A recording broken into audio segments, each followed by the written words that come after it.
a rainbow's tale isn't quite as nice as the story we knew of sugar and spice. But a rainbow is easy once you get to know it, with the help of the magic of a Pegasus device.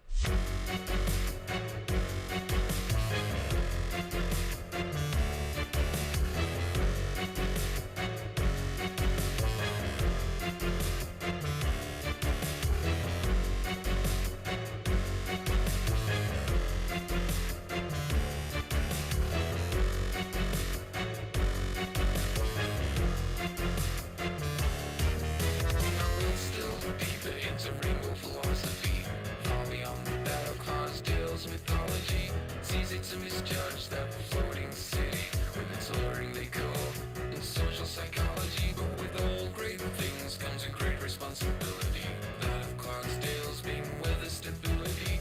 How, you ask, are they up to the task? To which the answer is in a simple facility.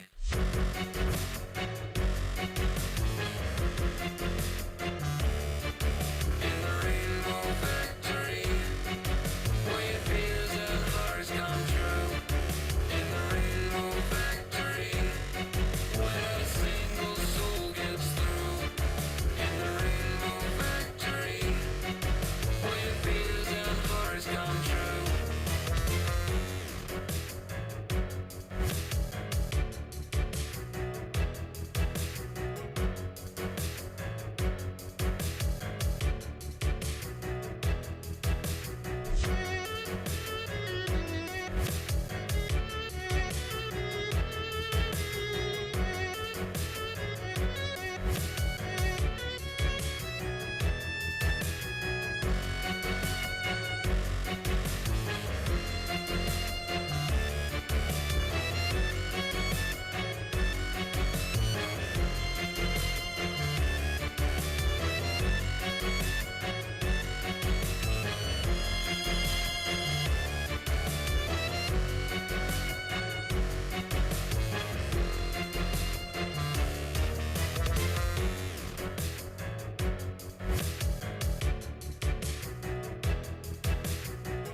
In the rainbow factory, where your fears and hearts come true. In the rainbow factory, where not a single soul gets through. In the rainbow factory, where your fears and hearts come true. In the rainbow factory, where not a single soul gets through. Bee bee bee bee bee bee bee bee bee. Hello, my name's Pipkin Pippa, and welcome to the book club. Welcome to the book club.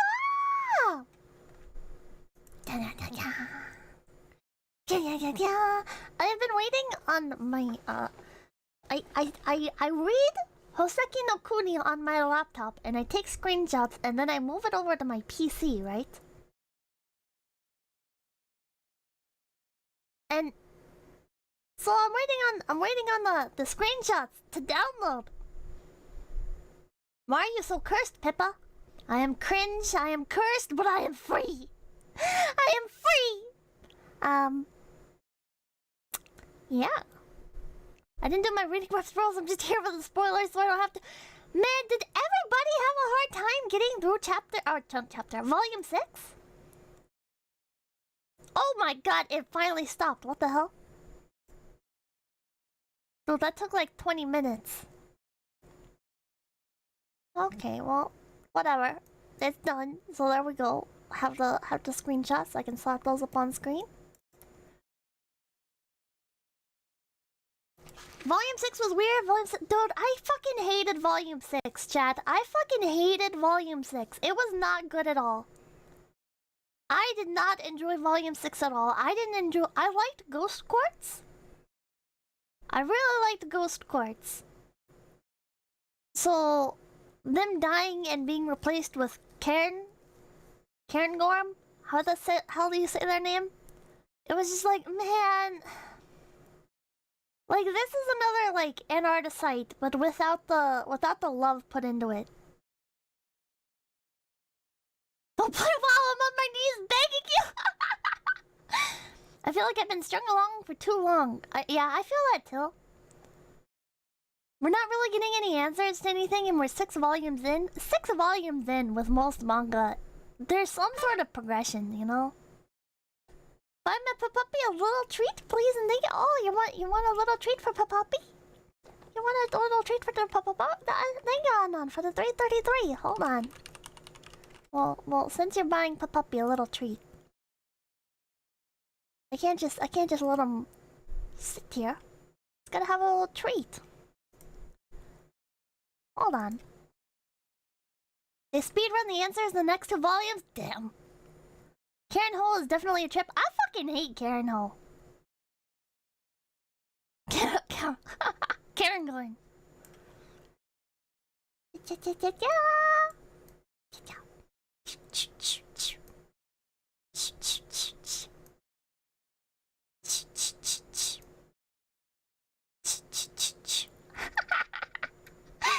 The puppy got a treat! Okay, I'm gonna put the screenshots on screen.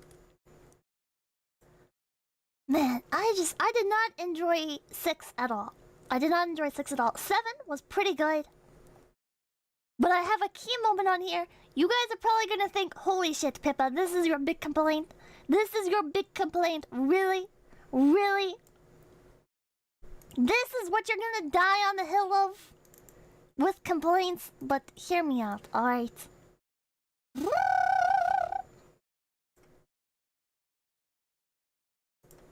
Okay. Stuff that I thought was cool. Translation got way more. Holy shit, the translation was awful! The translation was awful! Oh my god! Oh my god!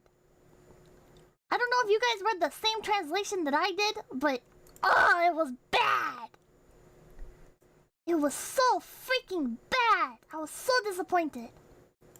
Why are these not all resizing? Do I need to put them in the same folder first?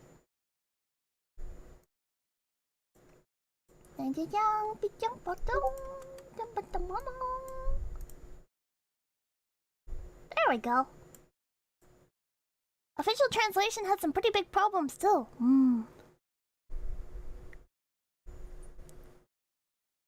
Okay. Things that I thought were cool. Throwing Foss's arm? I think. Oh my god, hold on. I need to turn off the Discord notifications. I have made friends with a group of VTubers. I made friends. It's still doing it! What the hell? Is it from Chrome? I don't even know where that's coming from. Anyways. Oh, we don't have any background music. There we go. Okay, when... Shit, who was it? Who was it that, threw the arm? Was it Karen? Was Karen already at this point? She joined the secret VTuber groomer court. Oh my god. I don't know, but I love the expressions on their faces. And it was a nice moment. It was a nice moment. This was cute. Ghost Karen is afterwards. Ah, okay. Right. Ghost throws the arm, and Foss. Foss had just gotten hit with the arrow, I think. And then afterwards is when Ghost like gets like shattered. But only their outside one. As I was reading it, I just knew that I'd screenshot their faces. It was a cute moment. Hello, Rex Snyder. I miss when Pipkin's biggest question was if Sensei had a Shut up. Okay, this expression was very cute. Karen was pretty cute here. I already fucking forgot why this happened. Oh, I think Karen was gonna snap his own neck off. That's what was happening. Karen was gonna snap his own neck off. And Sensei, I think, walked over. And, are these in order? I feel like these aren't in order.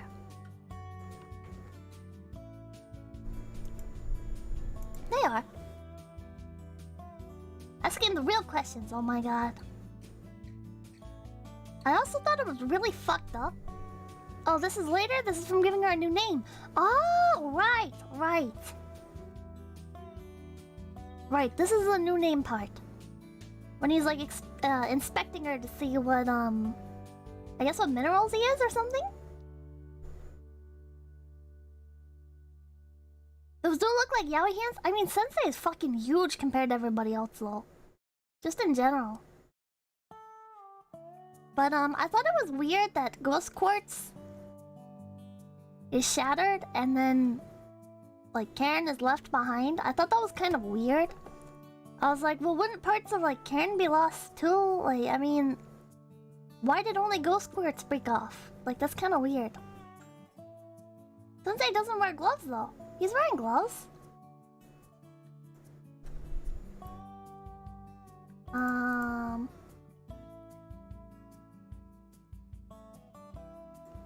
I guess I'll put this here. For you?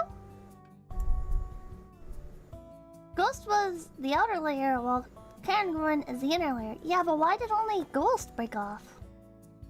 Ghost was the surface bits that got taken away. I really feel like they cover the percent of a person with frost, same deal with Karen. In the middle of the night, Peridot discovered him. Yeah, I thought this was cute. I just thought this was a cute moment. I like quirky moments like this. Peridot is covering himself with paper. He's rolling around in paper. I just thought it was cute. Okay, I really like that. Again, I really like kimono friends, and a lot of those characters just have like these quirky little moments that makes them stand out so much to me. And the inner one was chipped up too, but got patched up, right? Is that what happened? I don't know. I fucking hated Volume 6. I really skimmed it. It's not only that Ghost went away, it's just that enough of him went away that he isn't awake anymore. Karen also lost an arm. Wang! God damn it. Don't Kimono friends play Apex now? Yes, they fucking do. This thing annoyed the shit out of me. Like, look at these fucking... What is that, a Rick and Morty character? What is that fucking... Like, what was his name? Like, Mr. Poopy Butthole or something like that? They fucking look like him to me. I just look at them and I see that fucking character from Rick and Morty, and I'm sitting here like, ah, fuck. Can't escape these goddamn memes. Can't escape these goddamn memes. I fucking hated it. And these little pieces of shit were so awful. These little pieces of shit. Those things are annoying AF? Yeah, the fuck they are. I love these things. You ruined it. Oh, wee.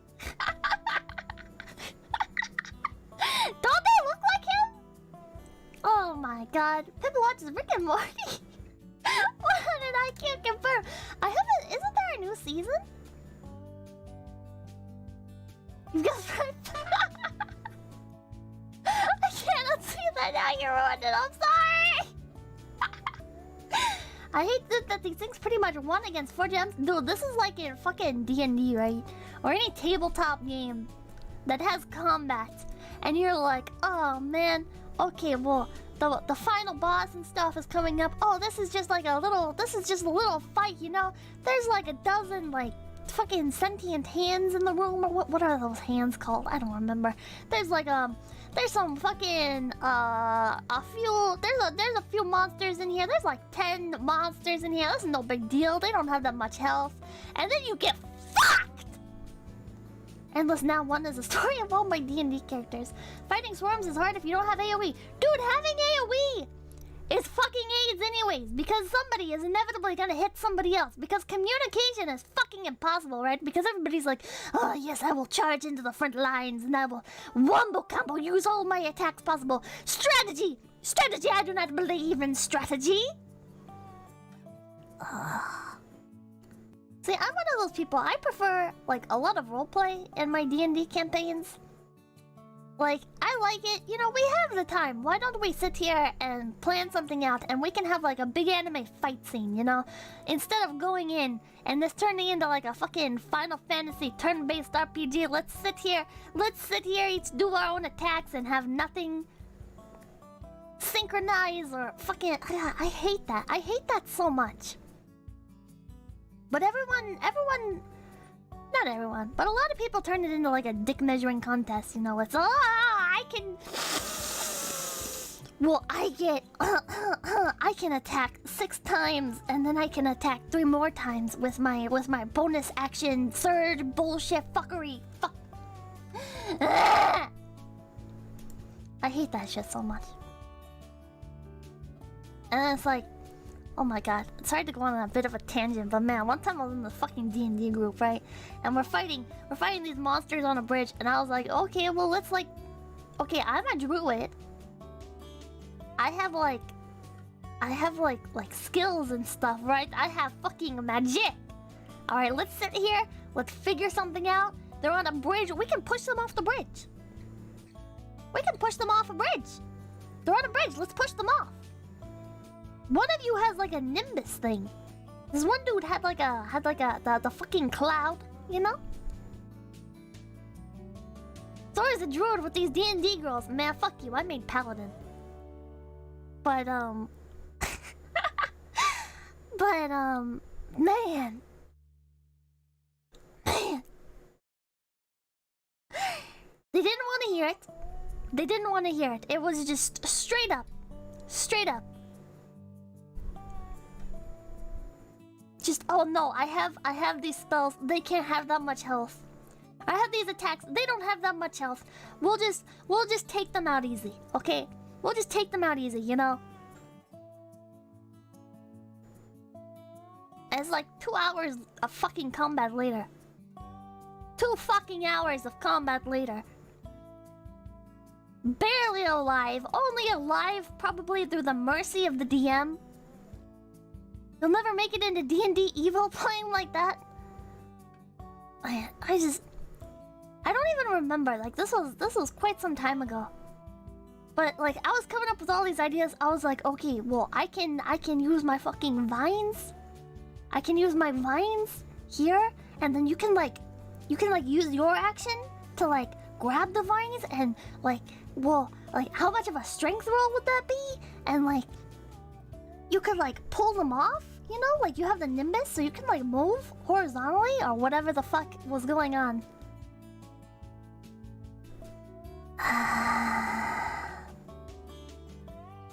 No, we'll just listen. Okay, listen. I know how to play this game. Alright, I know. See you at the... Oh my god, fuck you. I know how to play this game, okay? Listen, I make characters for combat, alright? I've been playing this game a long time. I know how to make characters. I put hours into my characters. I know what I'm doing. And I'm just thinking like...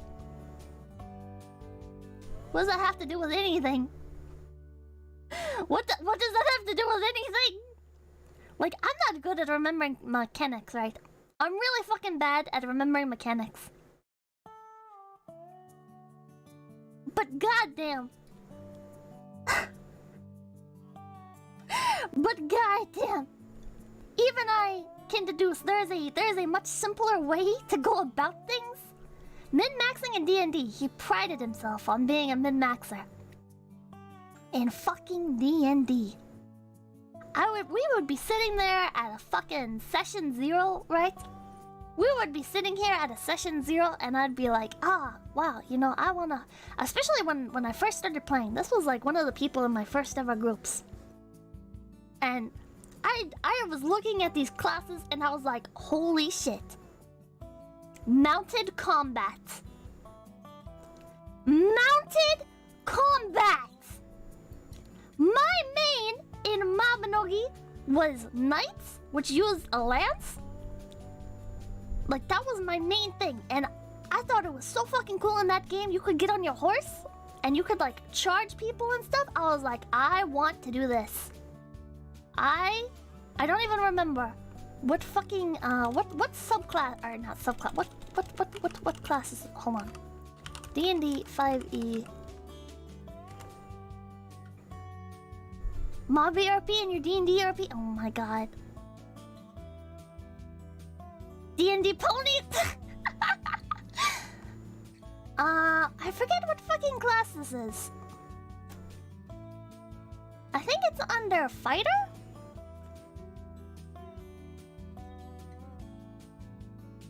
Maybe? Hold on. I don't... listen, I haven't touched, like, anything except for Paladin in so long. I played a Warlock recently. It's a fighter subclass. Hold on. Fighter... subclasses. I forget what it's called. Nobody ever fucking plays it. I avoid mounted combat just because it can lead to incredibly sweaty play. What do you mean? Are you addicted to Smite? I've never played Smite. Okay, so there's Arcane Archer, Battle Master, Cavalier! I think that's what... Was that what I wanted to do? Yes, Cavalier. The Cavalier is a fantastic defender and possesses abilities which I've been hoping to find, blah blah blah blah blah. The Cavalier also caters well to fighting while mounted. Wait, shit, was that the right one? I think that's the right one, and I wanted to be like a jousting knight. I was like, fuck yeah, I wanna be like a jouster. This is fucking sick. This is exactly like the class that I've always wanted to play. And man, I got fucking... Whew. Oh no. See, you don't want to play that. Pippa has to be a brony even in D&D. I love familiars, okay? I love having a familiar. Any class that has a familiar, like Mystic and Terra has little minions and stuff. I love it, right? Summoner? Or was it Scholar? I don't remember. In Final Fantasy XIV? Love it. Alright, so I was sitting here, I was like, fuck yeah, this is what I want to play. I want to have a horse or something. I don't care what. I will ride an owl bear. I do not care. This is what I'm doing. And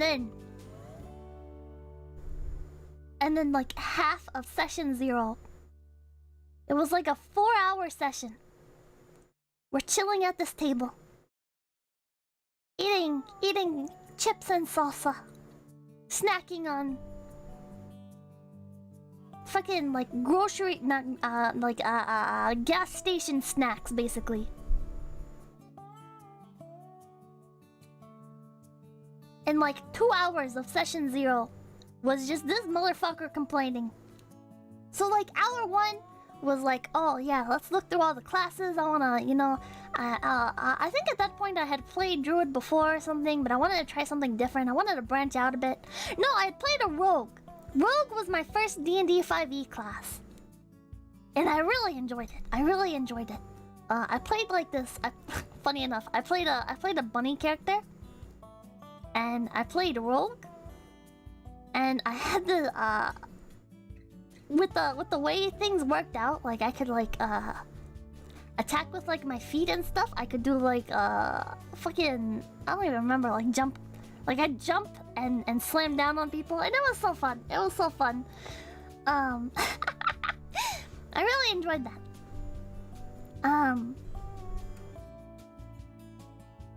So then this time I was like, you know what? I want to try something new. You know, I want to get a little bit more complicated. You know. Want to branch out. I played Rogue because somebody else told me it'd be a good idea, but now I will pick for myself. I skimmed through all the options. I was like, yeah. Stop talking about feet.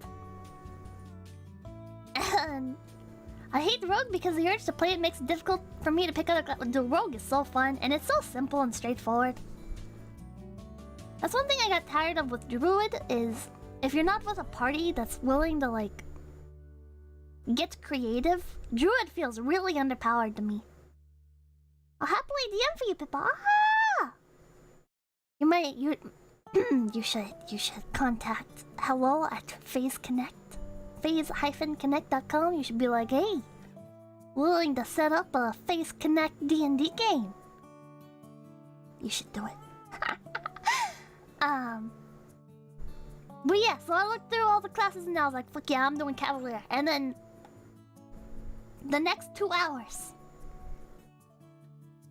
The next 2 hours was just me listening to this motherfucker as everybody else at the table looked on awkwardly as he explains why Cavalier is a stupid class. I'm not taking my meds, Pippa. Give me your biggest rat. I need it. There you go. Rectal. Sorry.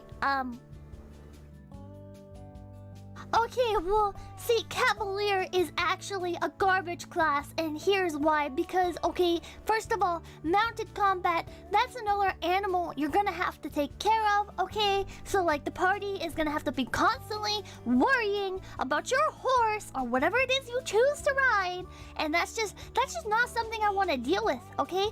And then, second of all, there's so many better fighter subclasses. If you want to go fighter is great, okay? First of all, instead of I don't even remember what the fuck I was playing. I've always been a big fan of homebrew. I've always been a big fan of homebrew classes. Or not classes, races.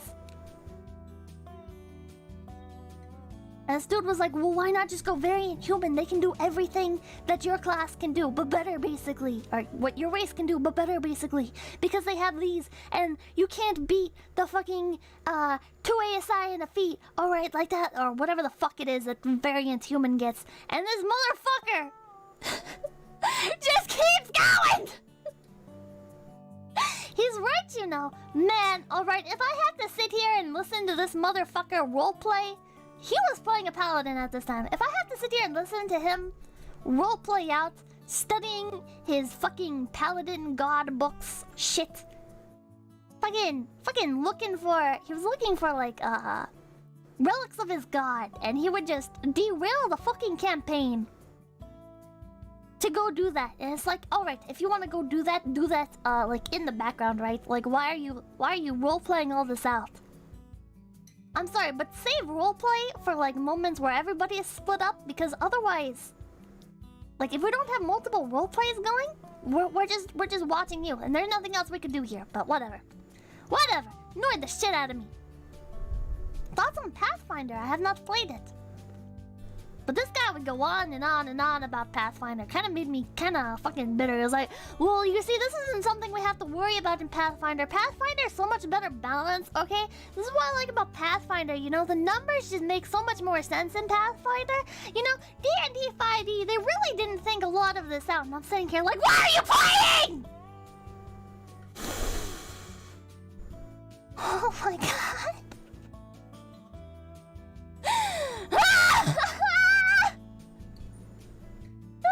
The numbers, Pippa! Yes, the fucking numbers.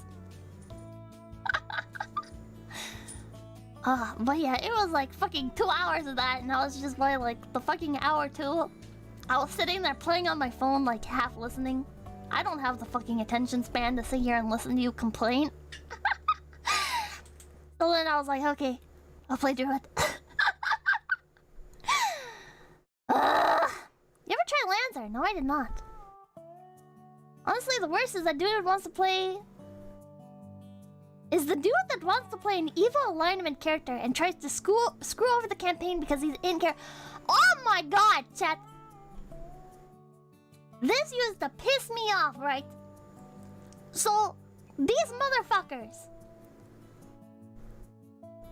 were like the definition of inaction.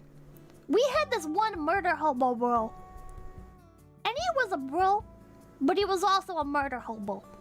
So like, he was really fun to play with. We got into a lot of fun shenanigans. But he was a murder hobo. And he was part of the group with this other dude. Murder Ho, bro, yeah. He was in this group with the fucking Cavalier. Cavalier is bad. Let's play Pathfinder. Nah, he never wanted to play Pathfinder. I mean, he didn't ever fucking invite us to play Pathfinder. He just complained that we weren't playing it. Good morning, Bookity. So, fucking, we'll call him Murder Hobro. Murder Hobro and, the fucking complainer. We'll call him Pathman or something. we'll call him Pathman. Dude, Pathman was like the fucking most passive player ever. And Murder Hobro was a murder hobo. Okay, like he would fucking just kill anybody. Alright, one time we were in this fucking town. We were in this fucking town, right? Just in our inns, trying to go to sleep for the night. And we hit like this milestone thing, so we got a level up, and that's how we got to... We hit a checkpoint, and that's how we got to level 3 overnight. And he went assassin? And when he got up the next day, he went out and murdered the head of the fucking town. And we were like, why did you do that? And he was like, because I'm an assassin! I assassinate! And I was just like, no!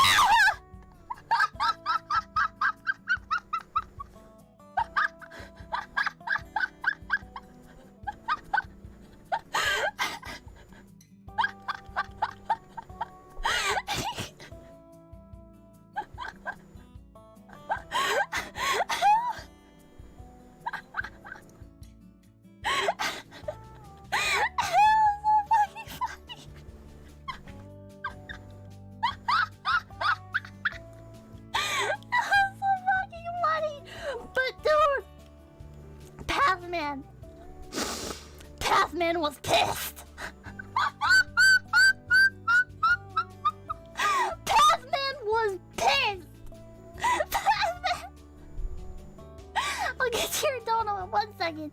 Pathman was like, well, great. Now we have the entirety of the town guard coming after us.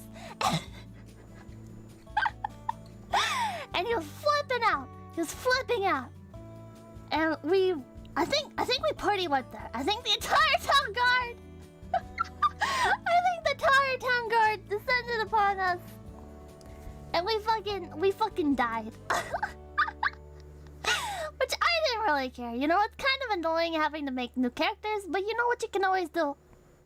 Take your character sheet, add a little, add 2 Roman numerals there. Add a I and an I, and there you fucking go.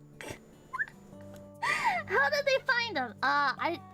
I think literally what happened was like he failed all of his stealth checks, but murdered the guy.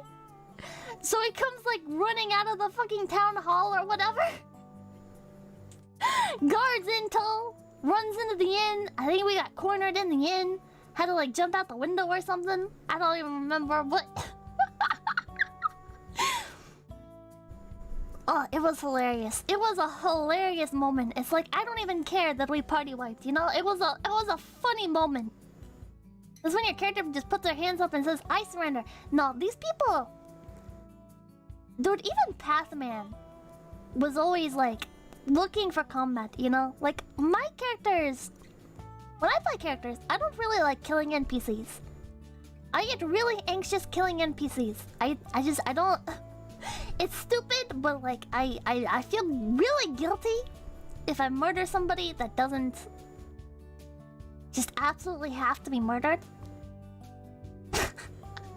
Bursts into town hall, murders at mayor, refuses to elaborate, leaves. So I'd always be like, okay, well, we don't need to kill this dude. Like, why don't we just like surrender? Why don't we just like back away? You know, why don't we just not do that? Why don't we try talking to them? And Pathman would always be like, no, because you don't understand, alright? If we go into that room right now and we approach those people, okay, they're gonna kill us, alright? They're gonna fucking kill us. It's like,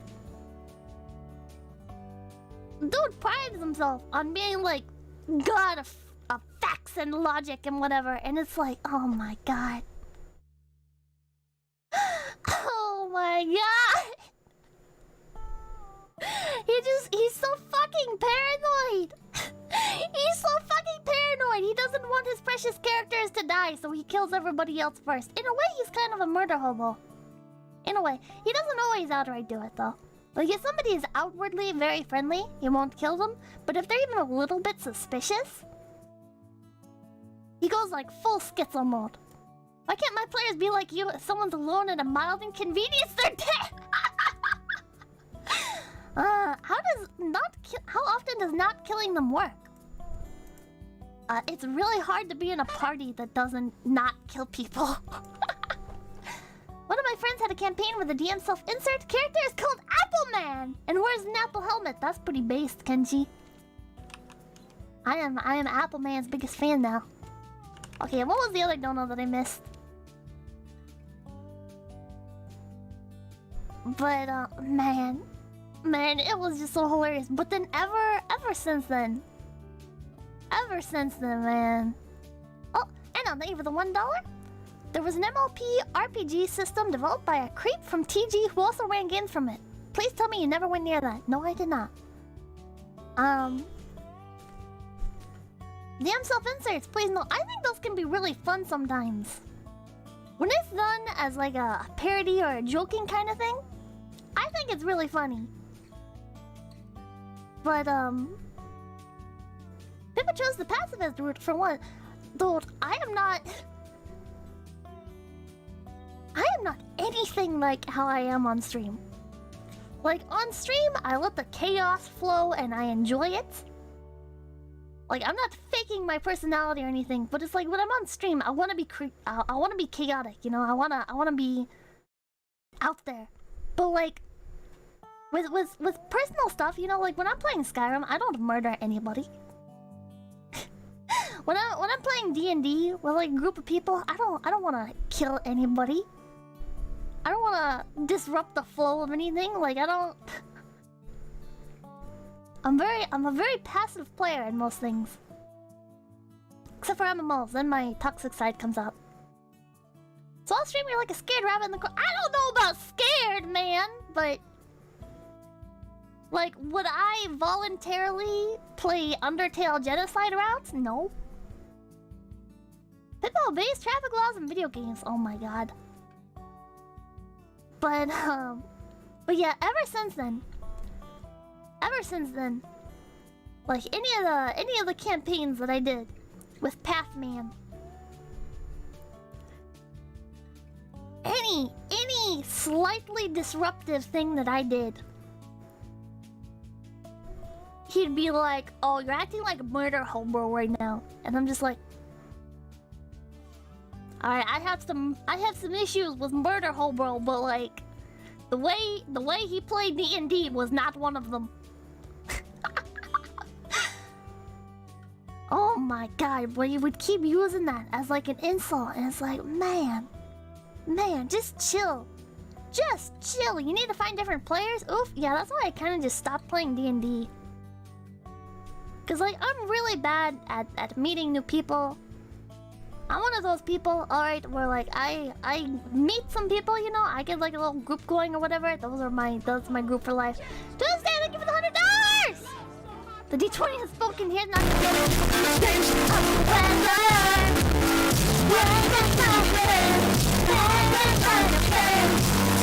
Did you actually roll a D20? Holy shit, thank you for the Akasupa. Thank you. Thank you, Tuesday. But, to be honest, half of my characters are I came here to be attacked and I'm having a great time, but my group plays combat-heavy campaigns. A virtual D20. Ah! Man, you play very fast and loose with your money, Tuesday. But you were talking about your computer. That's right, I was stalking in the Discord chat. You should invest money in yourself, Tuesday. You should invest money in yourself. Take care of yourself first. But, why not use something like Roll20 and set up D&D with your gen mates? I don't really know how many of them are into D&D. I think I think Iori's into D&D, right? I don't know. Yeah! God fucking damn it. But I don't know, I kind of debated just popping on. I've had some bad experiences with Roll20. The times that I've popped into like surprise groups. Just wait for more gens to come out. Man. Fucking Pathman was just so... Never joined randoms on virtual tabletop? No. What's a D&D? Dungeons and Dragons. One of the men's kids, Maple, is a... Maple is? Oh my god. How many ERPs did you find in Roll20? I didn't find any. The only like, I guess I've had like 2 kind of like sus ERP moments where like had this one weirdo in the group that had like this sexy bisque doll character that was a child that he described as wearing like lingerie and stuff and was looking for her master. I think I told you guys about that already. And then the other time was this DM. His wife is at the table. I need to get like really flirty with her, and some of the other players mentioned that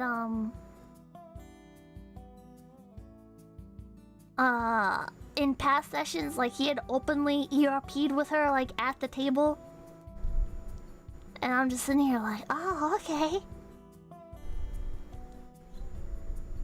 Truth be told, the alignment system has always been pretty inaccurate in regards to how characters actually play. Kind of the same with oh man. I knew someone who had always made a female character and tried to do everything that moves. Like everything. Oh god. God. I think it's cute sometimes, you know, when like I've seen players like pick up like a wife or something, you know, along the adventure.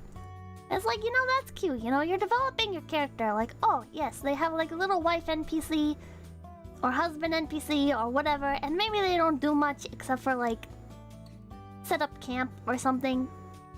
But it's like it's just like cute stuff, you know. I don't have a problem with that at all. Was there any relationship drama between players at your games? I don't think so. I don't think so.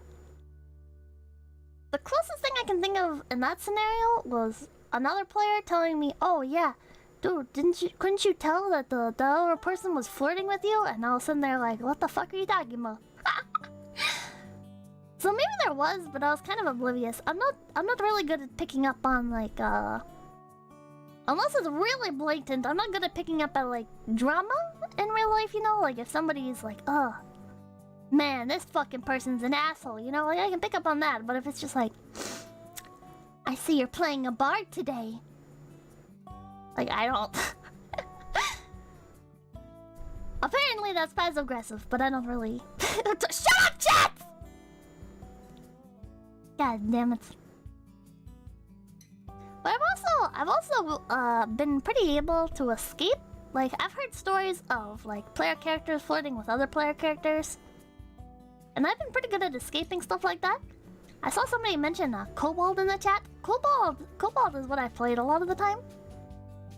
I liked playing like small bestial races, you know, like little rabbit people. Little kobolds. Shit, what else did I play? I mostly played kobolds. They're just so fucking cute. Scaly strikes again. Oh my god. Ever had someone show up for one game and then never show up again? Yes.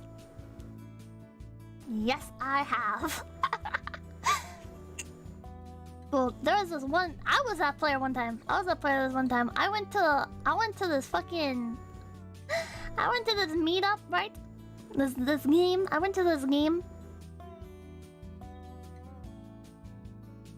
I think I played with them. I tried playing with them twice. But it was like months apart, I think.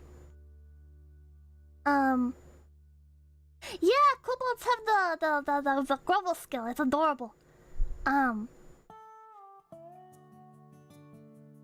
went to this group, and the first time I dropped the group, I didn't show up again because the dude wouldn't stop vaping over the table, and I don't have very good lungs.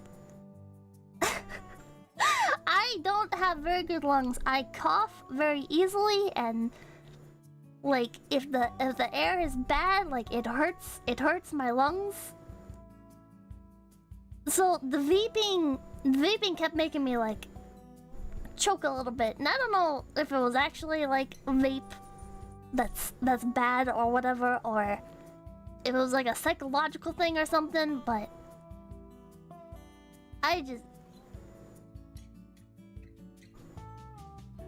it was really driving me insane, and I felt like my lungs hurt. Do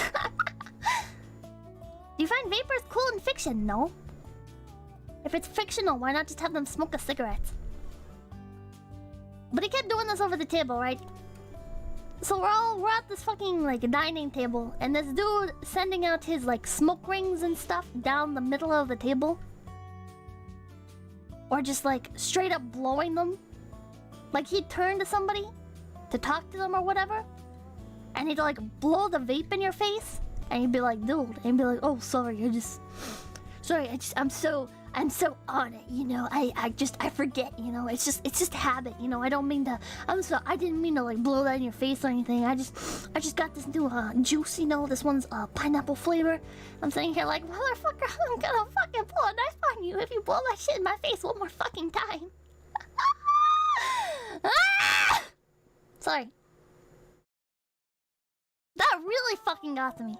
That really fucking got to me. But okay. But this guy was like, okay, Murder Hobo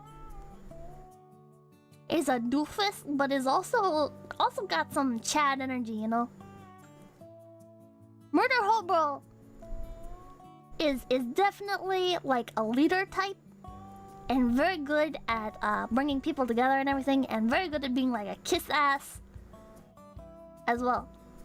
But this guy was like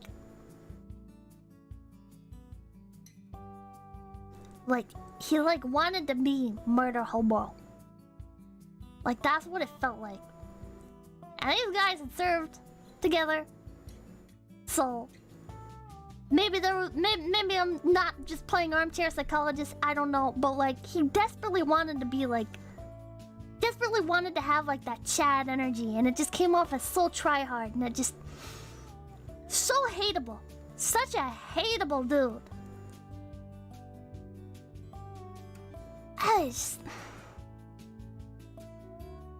And then the second time I tried playing, and that dude was there again. And he was just so fucking annoying. He had picked up this like, it's gonna sound mean, but she was just a gold digger, you know? Like everybody fucking knew. Everybody knew. Like she's just leeching off of him. And he'd like pick her up and sit her on his lap and like slap her ass and everything during the games, and it's like, dude, can you fucking not? This is so uncomfortable. Like, you guys aren't even like a cute lovey-dovey couple or anything. This is just fucking weird. She'd walk by and he'd slap her ass, and then I didn't like that. That wasn't even like, okay, that's tolerable, you know. It's really cringe, but it's tolerable. But yeah, oh wow, the Chad energy. But the thing that fucking did me in, was he sat on a little table off to himself. We're all you're talking like Christian? Oh my god, I'm sorry. We're sitting at this we're playing on a coffee table. We're on this pretty long couch, and we're playing on this coffee table, and he's off on his own. he's like, he's not using the coffee table. He has like this end table thing, and he's sitting on like a bar stool, and that's where he's doing all of his rolls and everything. And he's like, okay, can you move my piece up 2 pieces? And I should have fucking known. Alright, but I'm so fucking dumb, chat. I'm so fucking dumb. This dude, the reason he was sitting off to the side like that, rolling in like a fucking dice tray and everything, was because he was cheating the entire time. The entire time! He didn't roll any lower than a 14. I didn't realize. I was just annoyed with how well he was rolling that entire time. But then one of the other players pointed out to me, like, after we left, they were like, yeah, you didn't notice that he was cheating? And I was like, is that why he was rolling so well? And they were like, yeah. I was just like, dude! Dude! And people kept poking him during the game, too. They were like, wow, you're rolling pretty well there. And he was like, yeah, it's these dice. These dice are just great. And he just continued to sit off to the side like that. Like, people invited him back to the table and stuff. And did you guys at least kick him from the group? No, me and the 2 other people that had, like, brought me along just stopped going. So I was like, well, I'm not fucking gonna go alone. I was like, man. DM after the 4th roll? For real, bro? Let me see, bro. Man, why would you cheat in D&D? This dude was just so obsessed with, like... I don't even want to say, like, being seen as tough. Like, I mean, fucking...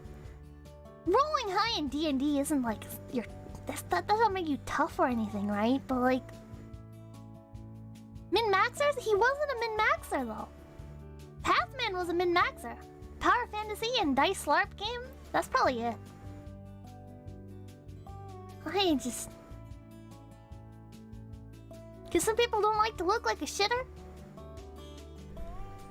I mean, shit happens, man. Like, everybody has bad rolls. It's so fucking random to cheat in D&D. No reason to min-max if you cheat every roll. I guess so.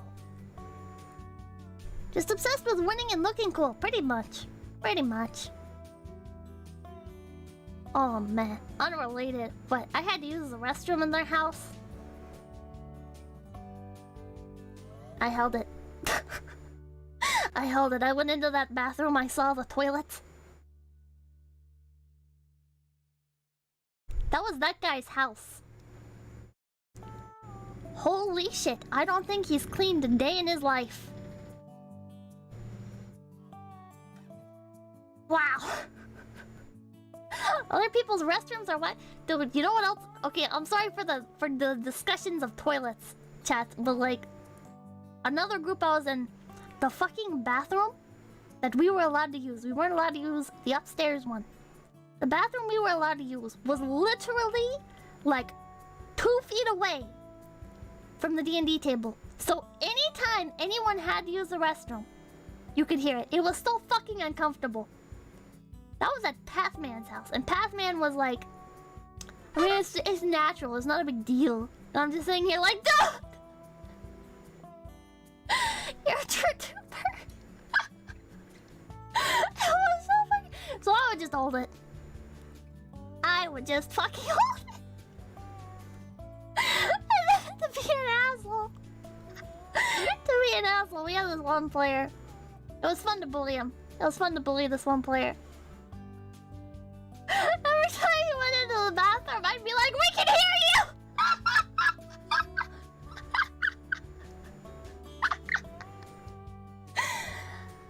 God, it was so fucking... Why didn't he let you use the upstairs one? Oh, I froze. So, he said it was because of, Why am I frozen? You know, actually, I don't know the fucking reason. He just didn't want anybody going upstairs. It was like, yeah, that's where my office is. That's where my office is and everything, and like... I I don't know. Oh, there we go. He wanted to listen. Oh my god.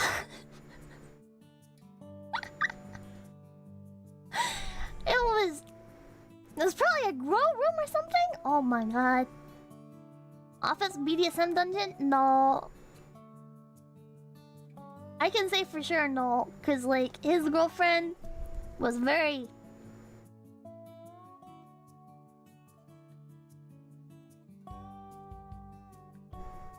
adamant. I feel weird talking about this, but she was very proud of being asexual and would bring it up very often. So I don't think there was a BDSM dungeon.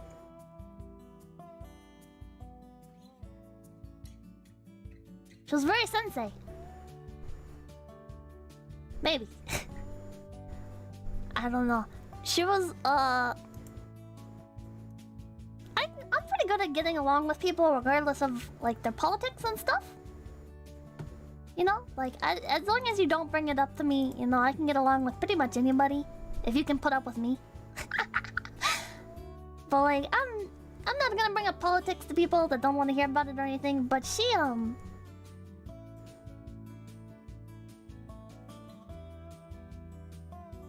that's another reason I stopped going. Because other than Pathman, she would just constantly, like, just bring stuff up. And it's like, man, please stop. Please stop. Like, I don't wanna... I'm not gonna argue with you, you know, like some things you say I agree with, some things you say I don't agree with. Let's just like leave it at that. Can you please learn how to communicate without bringing politics into everything? Like just a random conversation. Just a random conversation about something. Talking about Walmart, you know, and it turns into like, well, yep, that's what life is like, living under late fucking... What was the term? Doing everything she can from keeping... I'm sorry, Anon! What is it? Late game capitalism or whatever? Late stage capitalism. And I'm just sitting here like... We were talking about Pokemon cards. It's like, I don't care what you believe, man.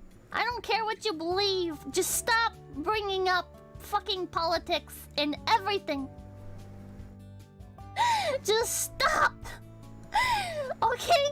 If you want to meme... Listen, I meme politics, you know? I think that's fine, you know? Like joking about like the chemicals in the water, you know? And that's just memes. That's just memes, okay? Like, it's not...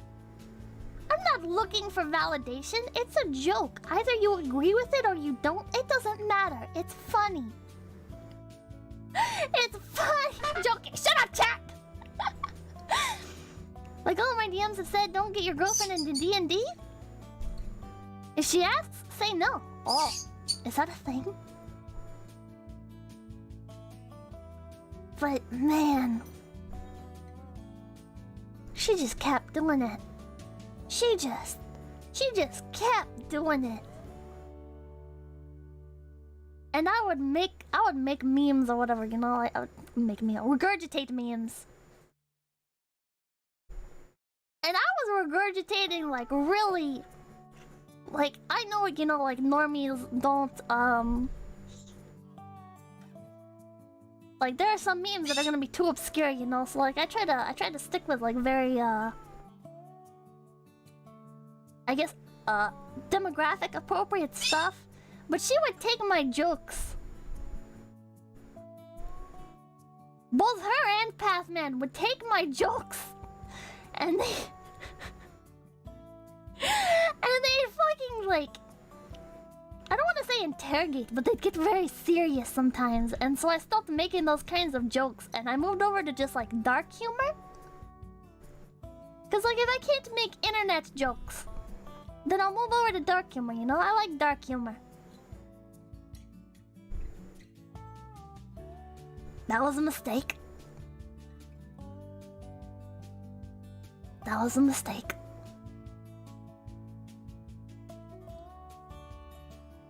That was a mistake. They did not like... They did not like dark humor. I don't even remember what I said. I don't even remember what I said.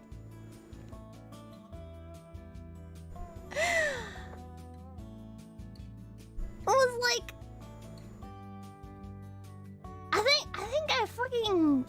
I joke about like somebody like... I think I made a joke about somebody being like fucking handicapped for life after a session or something. Like one of the NPCs. I don't even fucking remember, you know? But she was like, I don't even know why you would joke about that, you know? Like, people's pain. I don't even know why you joke about that. And I'm sitting here like, man... We are two completely different kinds of people.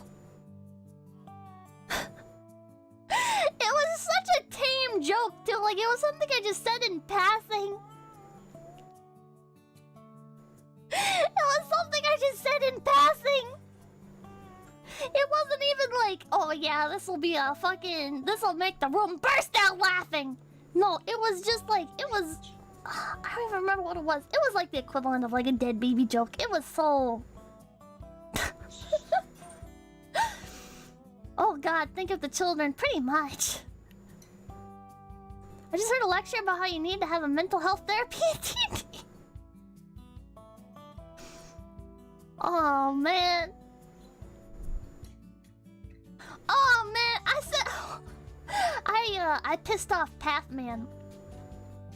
I was playing... I don't remember what I was playing. I don't remember if it was even my character. The point is like two male characters like got really close to each other. And I don't remember what happened. I was like, whoa man, that's pretty gay, bro. Just as like a fucking joke. And Pathman gives me this really stern look. Pathman gives me this very stern look. No, you know what it says? I think I said no. I think I said no homo or something. I think I said no homo. And Pathman gets really gives me this really stern look, looks me fucking dead in the eye, and he's like, "Why? Is there something wrong with being gay?" And I'm just like, what? What did Johnny No Hands get for Christmas? I don't know. He's still working on the rap.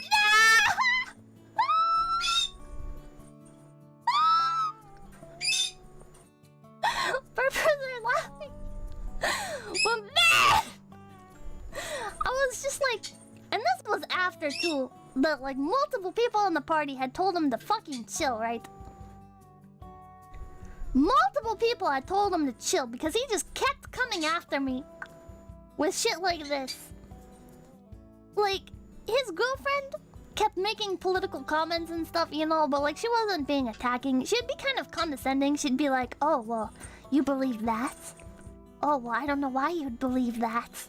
And I'm just like, okay. Agree to disagree, whatever. Let's play game. But Pathman was very aggressive about it. Pathman was very, very aggressive about it. And Pathman would nitpick everything that I did. I would be waiting for my turn. I know playing on your phone is rude, so I'd avoid playing on my phone.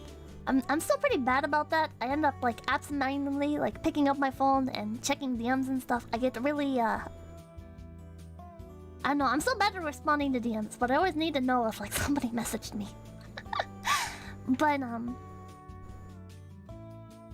so I try to avoid doing that. I don't want to be that person. So I'm playing with like dice or whatever. Were you the only other girl there? Yes. Other than his girlfriend. So I was sitting there playing with dice. I'd like stack them or whatever. And Pathman got pissed. Pathman got pissed. He was like, okay, it's really distracting when those fall over. And I was like, oh, okay, I'm sorry. So I wouldn't let them fall over, right? I'd build like cubes out of them. I'd build like cubes and stuff and little houses out of my dice so they wouldn't fall over. And he kept complaining about it. He kept complaining about it. And I'm just like...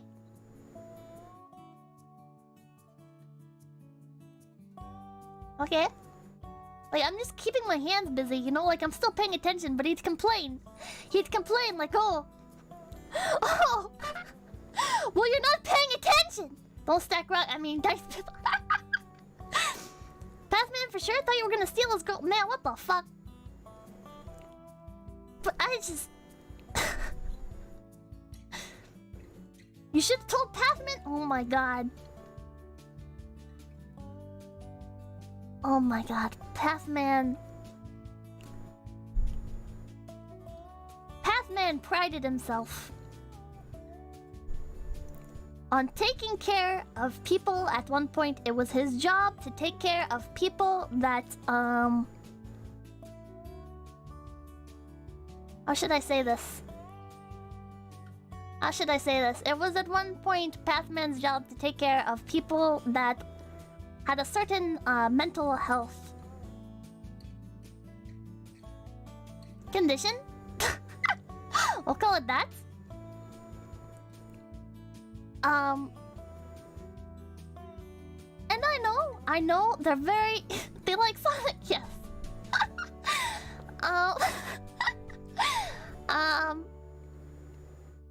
And I knew this, and I was, like, I enjoy having more serious conversations, you know? Like, if I can learn... Yeah, they had Pipkin.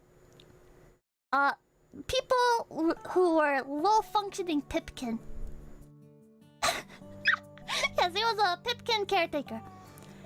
And so I like to have serious conversations from time to time, you know, if the situation can warrant it, you know, if people are okay with it. And these people were very serious. They always wanted to talk about politics. So I was like, okay, how do you feel about like because I've seen this debate online. So you were in this position. How do you feel about the discourse surrounding like the levels of functioning? Like the language of referring to somebody as high functioning or low functioning. How do you feel about that as somebody who has had like experience in this field?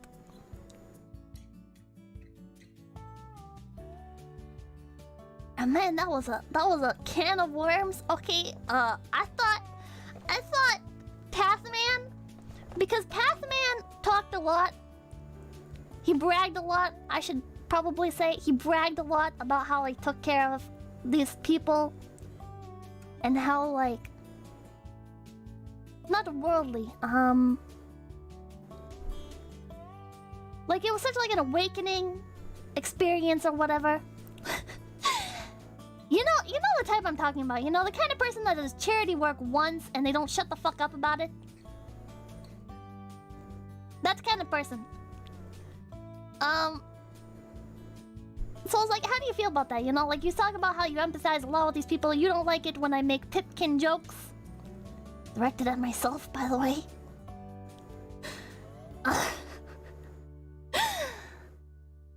Like how... So how do you feel about this? You know, like you're very passionate about the subject. And he was like... He was like, well, there's no such thing as high-functioning Pipkin. Like, if you've ever actually interacted with somebody with Pipkin, you know, they're all kind of... Like, they physically can't take care of themselves, you know? They smear shit all over the walls. They have to be monitored on walks. And I'm just like, oh, okay! That took a turn!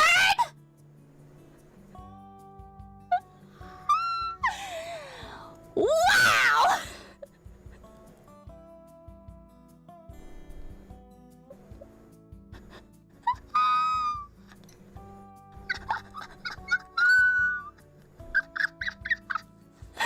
This guy should be 20 kids. Oh man! Oh man! And I was like, okay, with like, we'll say like different types of Pipkin, you know, like Pipkin Light. People with like Pipkin Light, right? If you know the word for it, you know the word for it. You know, like that's a thing.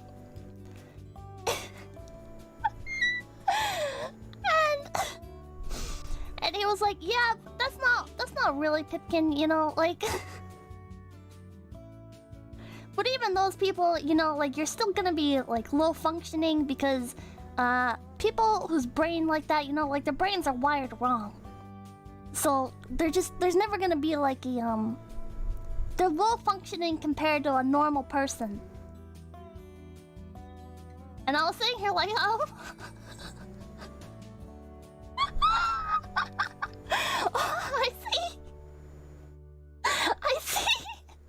I understand.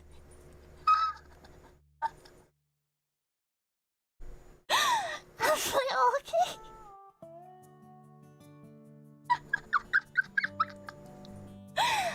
Oh, man! And I was like, okay. Well, that's a lot, but I was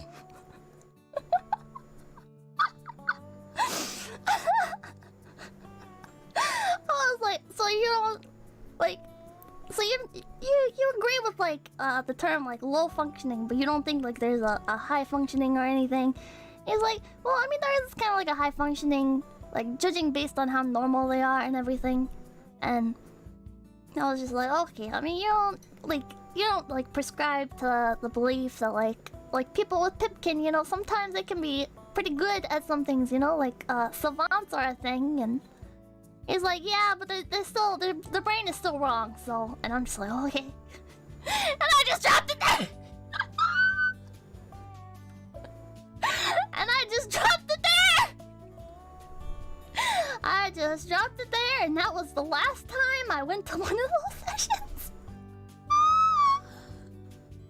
It caught me so off guard. It caught me so off guard. I was like, what? Like this person bragged. This person bragged so much about how he was a caretaker for people with Pipkin. And how like he got really offended. He got really offended. He was very passionate about people not being allowed to make Pipkin jokes. He thought that was the worst fucking thing in the world, right? He would get so mad. He would get so red in the face. And I was like... I was like, man...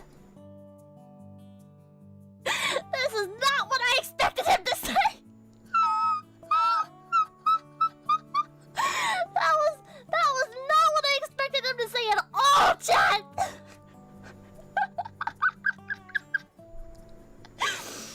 Like, holy shit, how can...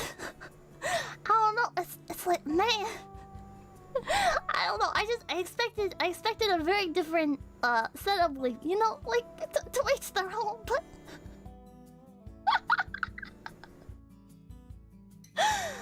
Man... Oh, man. I think that was the last time anyways. I think that was... No, that wasn't the last time. That wasn't the last time. I had a like lengthy conversation with him over Discord. I was like, hey dude. You know, some of your comments kind of made me uncomfortable. And I was like, if that's how you see people with Pipkin, like some of the particular things that you said, you know, were a little bit much. Like, it makes me wonder how you see me.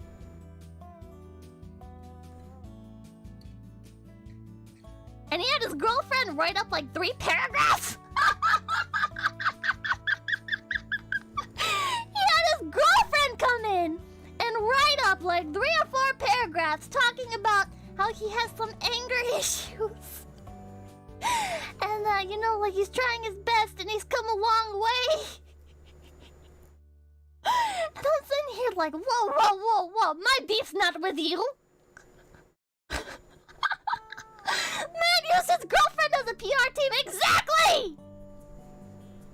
Oh my god! I was like, what the fuck is this?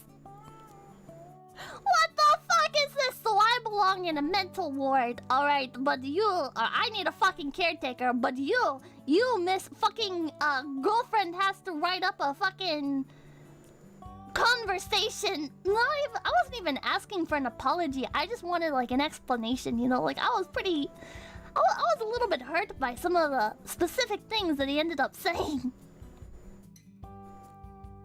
during that conversation about Pipkin.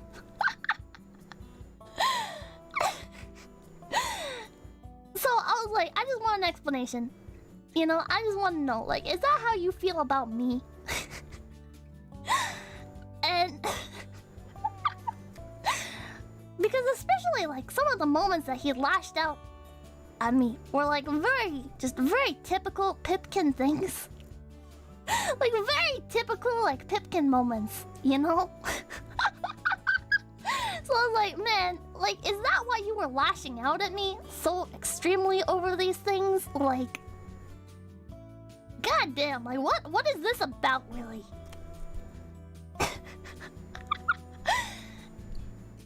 But he wouldn't say anything. He had his girlfriend write up like 3 or 4 paragraphs explaining for him. I gave it one more session. I was like, okay, I'll give the dude like a second chance, you know. I know he doesn't care. He doesn't probably view it as a second chance from me. Probably doesn't care what I have to say about anything at all. But I was like, okay, I'll give it one more session, you know, maybe things have toned down a bit. And that's when I made like the no homo joke and he lost his shit at me. the fucking... That wasn't really losing his shit. It wasn't really losing his shit. It was just kind of like a straw that broke the camel's back. The whole like looking at me like fucking dead in the eyes, all angry. Is there something wrong with being gay? It's like, man, what the fuck? Pathman, thank you for the 420. Don't believe her, guys. People would always smear her face is on the wall. During our D&D sessions, I begged her to stop. Man, fuck you, Pathman! Don't out me, bro. Don't out me. Oh my god. Have you heard of once bitten, twice shy? Are you saying somebody with Pipkin bit him?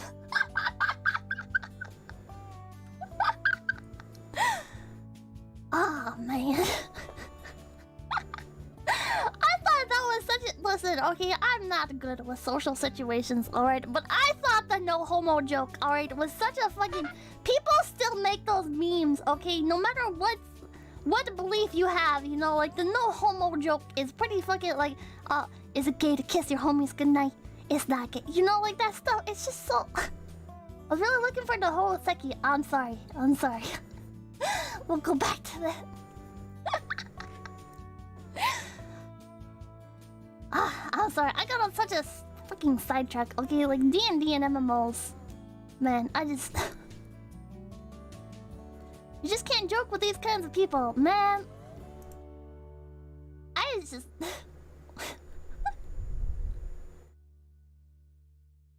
Oh, man. If these stories weren't funny, I'd be mad that a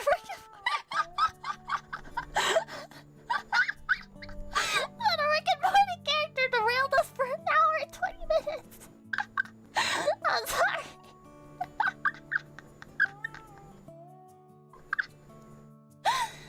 Oh man, so, it looks like he was just looking for an excuse to pick a fight. Probably. Probably.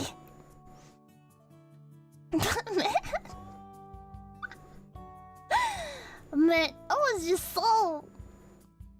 God. Like... I don't know. Like, I've never... Okay, I guess I can't say I never. Because I have a little neighbor. Well, now it's just one neighbor. Chat, little bit of a neighbor update. Okay, the one neighbor just doesn't... Like, she's totally chill with me now. She's been defending me from, like, the fucking angry neighbor. Like, feels good, man. feels good. The one neighbor still hates me, but like, I don't know. It just feels really nice that.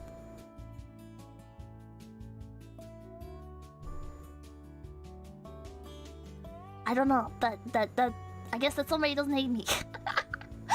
But yeah, it's an improvement. But like other than that neighbor, like I've never, I don't know. It's like I've never really had people have a big issue with me, you know? Like I've always been somebody that kind of like just blends into the background and makes like a joke here and there. Like, maybe I'll get a few chuckles or whatever, you know, but that's like the extent of any interaction a lot of the time, you know? Like, I'm not really a social person, and I just kinda, I make little jokes here and there, people chuckle, and that's it, you know? So it was just so weird. Like, in all the other D&D groups too, like, no, I was never, like, the person anybody had an issue with. So it was so fucking weird being like the devil at the table or whatever, you know? I don't know, maybe I was just too much like murder hobo. All this because I was gonna tell you guys. Oh, Peanut Gallery Pakora. Thank you, Sakinakashi, for the $5. I try to be social, yet here I am. But man, I see you're reserved to keep from escalating problems.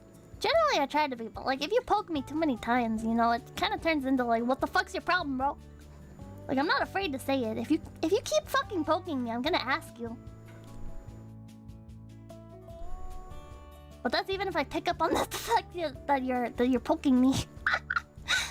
Like I can't pick up on social cues to begin with, so like it takes quite a bit for me to confront somebody. But man,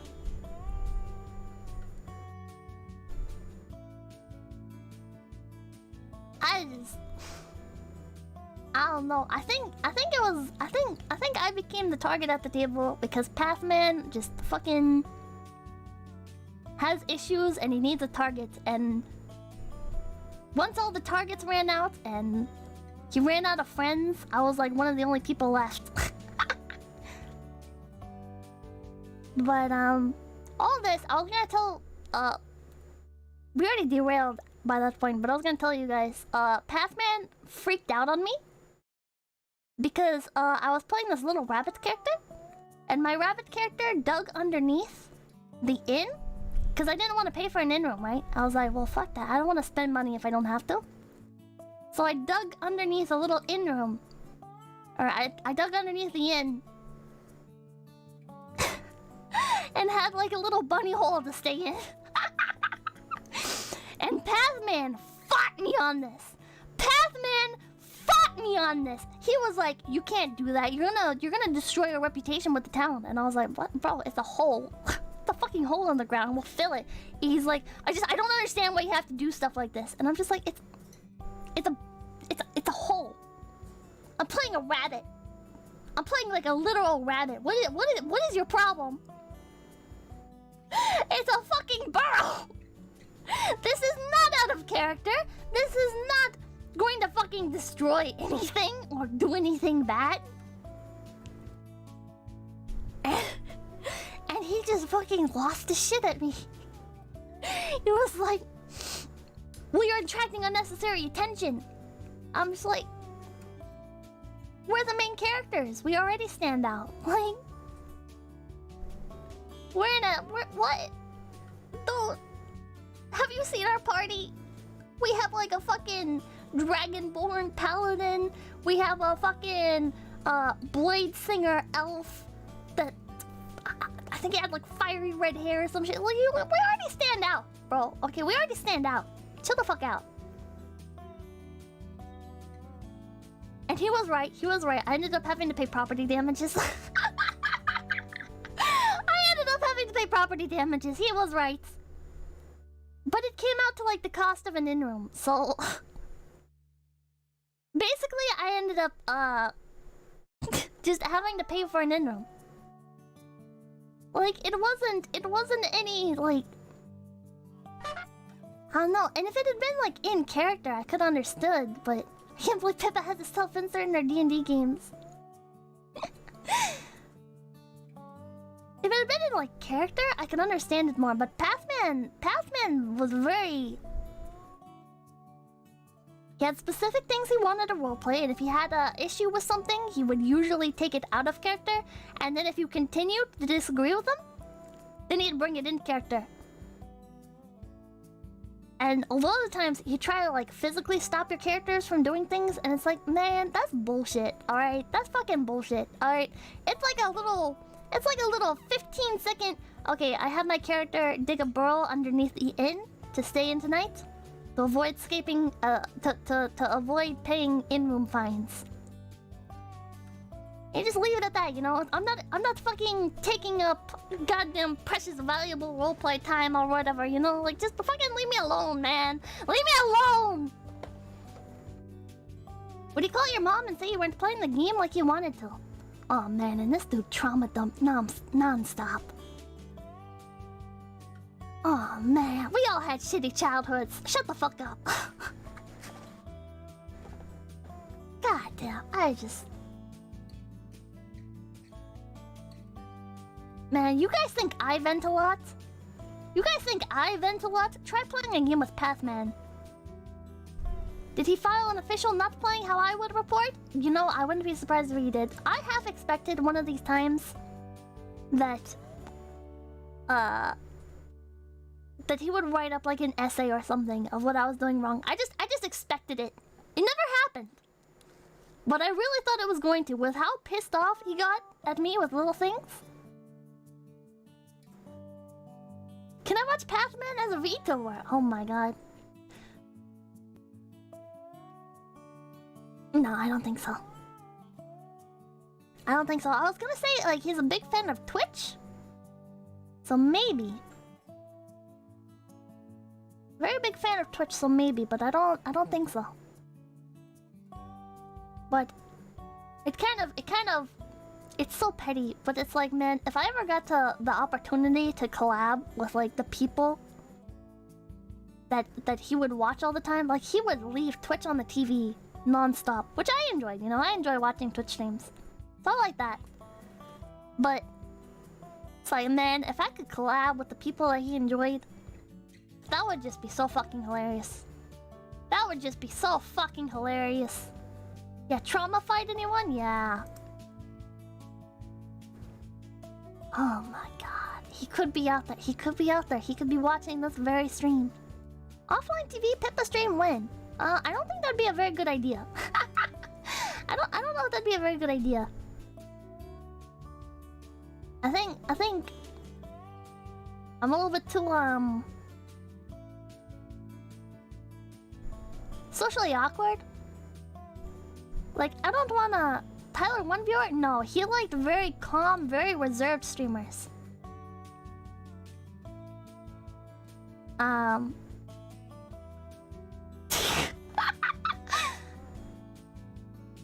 Like, shit, who was it he watched? He didn't watch literally anybody I watch, right? I was like, hey, oh my god, you like Twitch? Holy shit, you like Twitch? Do you watch... Listen, I'm a big fan. Asmongold? Do you watch Asmongold? He was like, no, that guy's toxic. Mizkif? Do you like Mizkif? He was like, no. Never even heard of him. And I was like, how the fuck have you... Asian Andy? Not a Twitch streamer anymore. He was like, no, never heard of him either. Ice Poseidon? Is that guy who went on an airplane? And I'm like, oh my god. Who was that? Summit? Summit 1G? It's like, no, never heard of him either. And I was thinking, like, man, what the fuck? Who the fuck do you actually watch? Who the fuck do you actually watch then? And I don't know. I don't even remember who he watched. He would put on these streamers that were they were just very chill, you know, very not what I would watch. Then he's a just chatting viewer. No, he liked watching like one time when I went over, he was watching somebody play randomized Resident Evil. Like randomized items. Obviously, he's a baked Alaska. Obviously. Hot tub streamer? No, he didn't watch, I don't think he watched female streamers. Carcinage, that sounds very familiar! That sounds very familiar. Hold on, let me look him up. I had no idea who this dude was. I don't claim to know every, Twitch streamer, but I'm just sitting like here like, how the fuck do you not know who Mizkif is? How do you not know who Summit is? Yeah, I think it was this guy! Yeah! Man, I should reach out. Fuck Pathman, I should reach out. You hate me so much, let's collab, motherfucker. Oh my god. Speedrunners then? Is he a speedrunner? Oh my god, he is.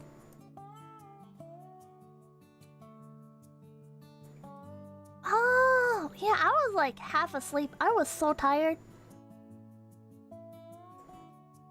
But dude always just left Twitch on the TV, and I just like, after like a couple hours of playing, I don't have very much social stamina, so I'd be like, okay, I need to rest for a bit. I just go chill on the couch. Cause by the end, dude, my fucking D&D parties always had this thing where it's like, actual playing was like 2 hours long, right? You're hanging out for D&D. It's like a 5-hour thing.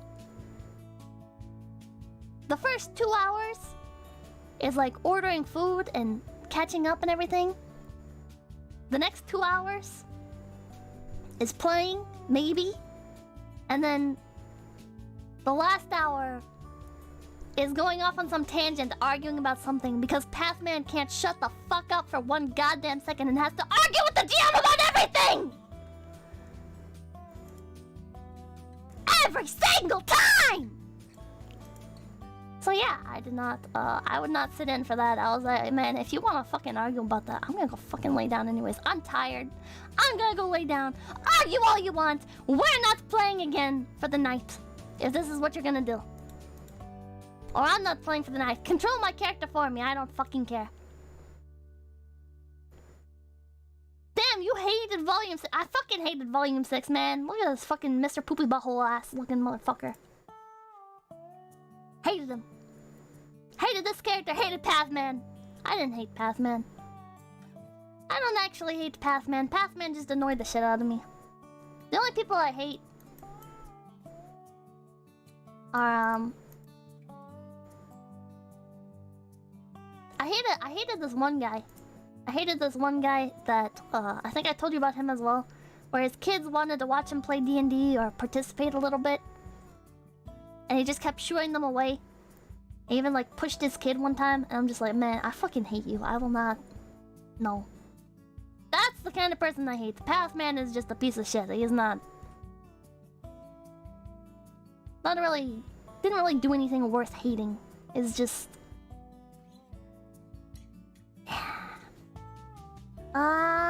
Back to Houseki no Kuni. Heads 8 Volume 8 is where things really started going south. Oh my god. Thank god, because man, Volume 6 was so fucking boring. Volume 6 was so fucking boring. Pippa hates children. No, I hate people that treat their children like they're pests. If you hate kids, don't have children. Alright? Listen, there's plenty of people out there that would love to receive, like, a baby or whatever, you know? Put that kid up for adoption or something if you're just gonna treat it like shit. That's a different topic entirely, but... This is where you timestamp the actual book club begin. We talked about the book club a little bit already. But, yeah, I thought this was a really great panel. One of my favorite, body horror themes is, carousels. I think that's the fault of My Little Pony, is people used to make, like, this gore art of My Little Pony with carousels, but sub for 4 months, free super chat. Let's go! Thank you, Skitakashi! Thought this was a D&D stream. But yeah, I think like carousel things are very, very beautiful to look at. I really like it. I really like carousel as like a theme for body horror. So this here kind of gave me those vibes, and I really liked it. It's just a great panel. I really love how the legs look like they're barely connected. Like they look like they're just about to fall off. Like it's very. Pippa? What? The brony is almost got as bad as the Sonic fandom on DeviantArt. D&D comes in a book. Yes, it does. Skewered. Yes.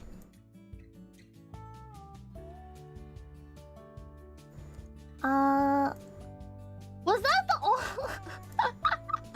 I have like 6 screenshots of Volume 6. The rest are Volume 7. I did not enjoy Volume 6, Chad. I am so sorry. I have nothing to say about Volume 6. It bored the hell out of me. The pacing was so bad. Cairngorn was so unlikable. I didn't enjoy it at all. JL710, thank you for becoming a big pee-pee! Nothing like casually presenting your friends with a severed head. Oh my god. The head switch was so weird of a direction to go. Yeah, we're gonna get into one of the things that's kind of filtering me a little bit. I know it's so petty. It's so petty. But here's the head of Lapis Lazuli. It's fucking beautiful, right? Lapis Lazuli is such a beautiful looking character. I really love the little fragments in her hair. I'm kind of surprised though that she's able to enter the ocean, because doesn't Lapis Lazuli, doesn't that disintegrate in water?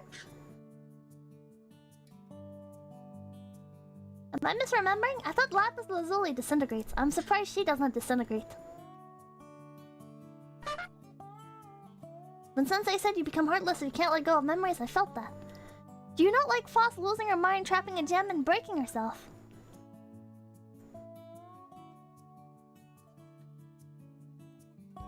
Is that all that happened in Chapter 6? Volume 6? I don't fucking remember. It was just boring. It was just boring. There's too much drama, melodrama. This was a nice little scene. I really liked it. It kind of gave me an art site vibes again. Maybe there are some parallels between an art site intentionally written, and if I looked for them, maybe it'd be something interesting. But man, I just don't care. I just don't care. I don't like Karen. I just can't fucking stand this character. He is so annoying. He is so annoying. He's not nice to look at. He's not nice to listen to. He's just not fucking worth the time. Yes, Argle Blargle, don't question where I got my translations from. If you don't like Cairngorn now, then get ready. Oh, fucking god. This I took a screenshot of. I was kind of curious how, like, what part of the gem makes up the gem? Like, where is the consciousness of a gem stored if not the head? Like, what piece? What is the piece that has to be the main piece? All the parts? Not even they know? Like, how do you know? Like, Karen was on to something. With, like, if Foss receives Lapis's head, how is it not Lapis that's communicating instead of Foss?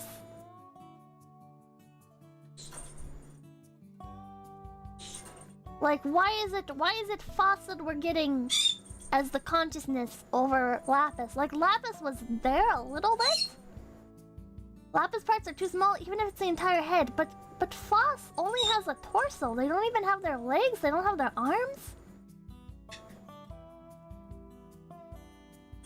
The other parts are already Foss, even if they come from all sorts of parts. So these people could just swap their heads if they wanted to. Explained it in math ratio, Foss was more. That's just so weird. Like, at what point does... I think... well, I guess that's what that was when they were like, oh, yeah, well... Whole body is a brain, so body horror is mind break, and new parts is brain surgery. Like, and also about the inclusion, yeah. But it's like, so if you take 50% of a gem and attach 50% of another gem, who's it gonna be? Who is it gonna be? Why is Karen living as a separate entity inside of Ghost Quartz? But Phospholite doesn't have the underdeveloped, stillborn fucking alloys.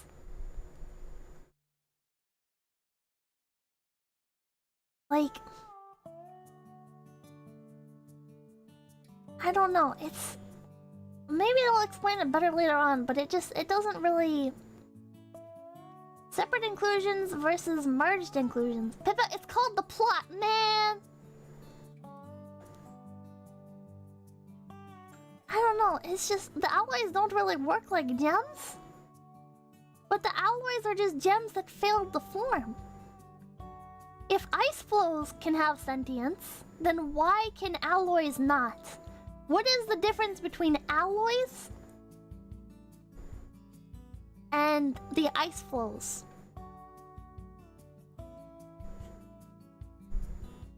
It's allegory for something? That's a spoiler? No, an artist site had said no alloy had ever taken sentience. Is it just if something melts, it's not sentient? Can Lapis be put back together, or has Foss completely taken over Lapis's head? That's also a good question. Is Foss a fucking parasite? Is Foss a parasite and can just turn other gems into being part of her? Because that's kind of fucked up.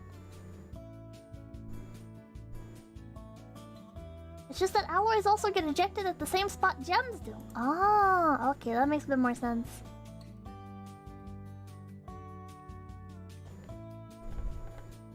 More like Lapis took part of Foss. But Foss is the one that's sentient. Foss is the one whose consciousness is there. This was really beautiful. It's not clear to me. Is the powder applied to, like, the face and everything? Like, this is what they look like if they don't, apply the powder?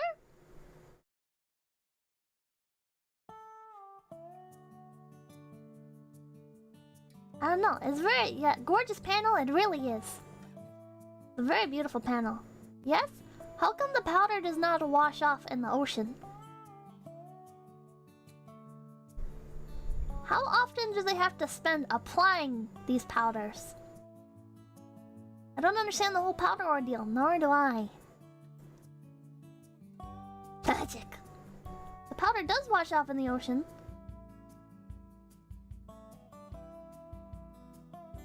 It does, they say when she goes into the ocean, but when she comes out of the ocean, she doesn't use resin on top of it to go into the ocean. Man, this is so fucking... Oh, she stole waterproof powder! Oh my god, I don't even remember that. You need to apply something before taking a swim. You have to powder jewelry? I have no idea. It's kind of weird. It's kind of weird. I don't really understand why would you go through the trouble of making these... Like, in terms of world building, why would you bother making these characters something human-like, but not give them any form of skin? You know, like, you could have explained it away with, like, oh yeah, the it's like the inclusions or whatever, the fucking bacteria. That's explained later? So much explaining! So much waiting for explaining!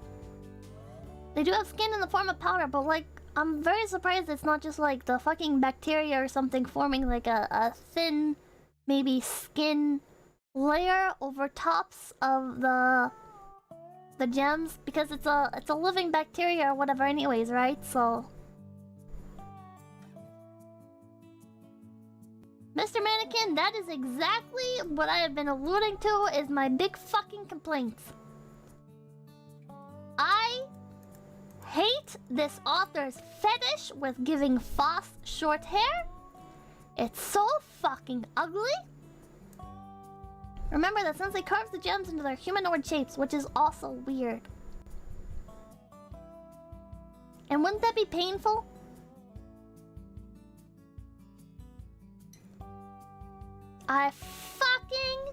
They fucking ruined her.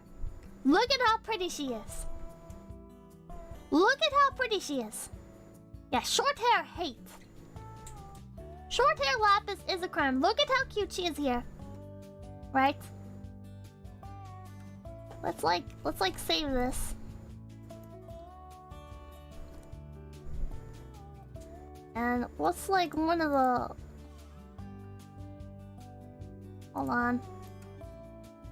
Look at this shit. Look at that.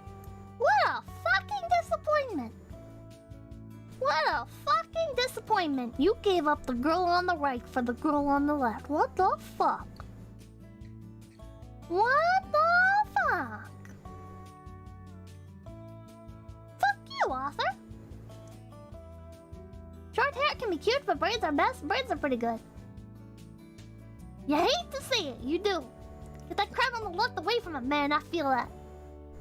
That's because the author wants Foss to be androgynous because gems don't have genders. Foss goes from femme de masse to redacted. It's so ugly. Okay, some of the short hairs look good, right? I think some of the short hairs look good. One of the first characters I pointed out was a character with short hair. She has a split. One side of her hair is black, one side of her hair is white. I don't know what it is in the anime. But she also has heterochromia. She has short hair. I thought she looked good. But this cuts. 𝐒𝐿𝐻. Yeah, 𝐒𝐿𝐻. I just did not like it. I did not like it at all. It was really disappointing. 𝐒𝐿𝐻 is blue and silver.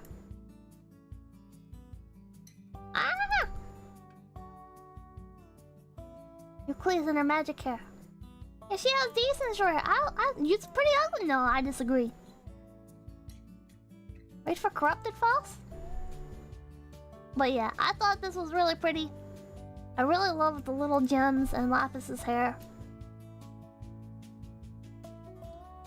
I like the little expressions here. I feel like Foss's like character development felt really just out of place for me. In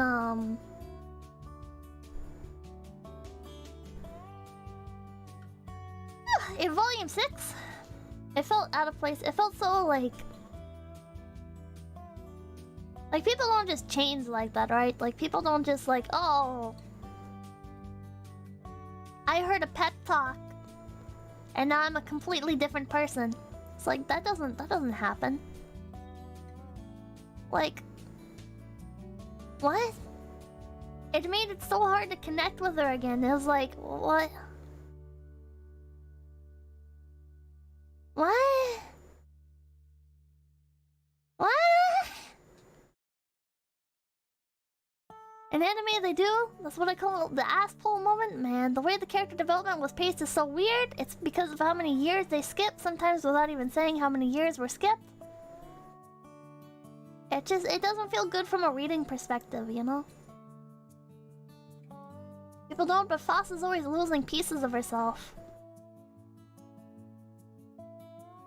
I guess, but it still makes it difficult to like empathize with. It still makes it difficult to view Foss as like any sort of character that I can connect with, because it's like, man, I wish I could just have it that easy, you know? Like, okay,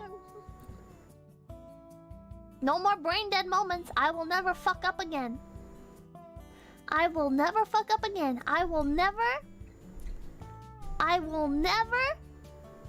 make a bad joke again. I will never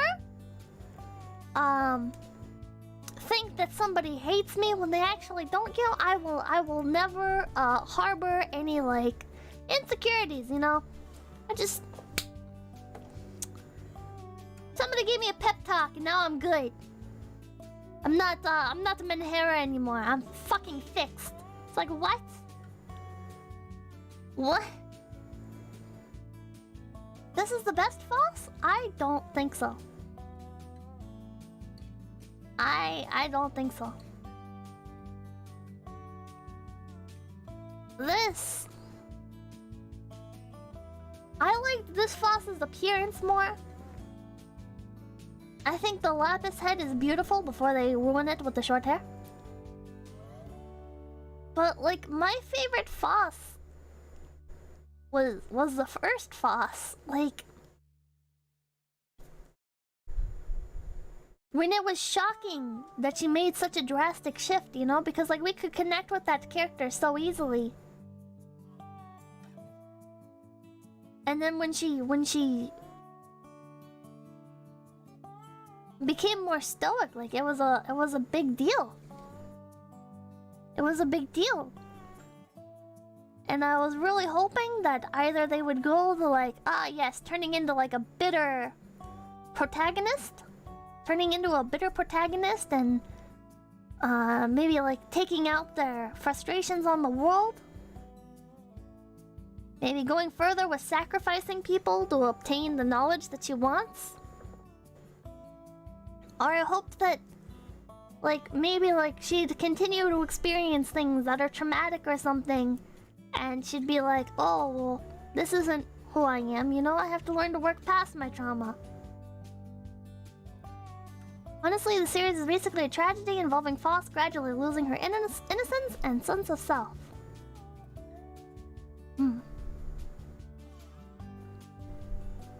And that's another thing, like... I know they had to for the plot, but, like, who in their right mind would think that it'd be okay to attach somebody else's head to somebody else's body? Like, what do you gain from this? What is gained from this? What do you gain from this? Really?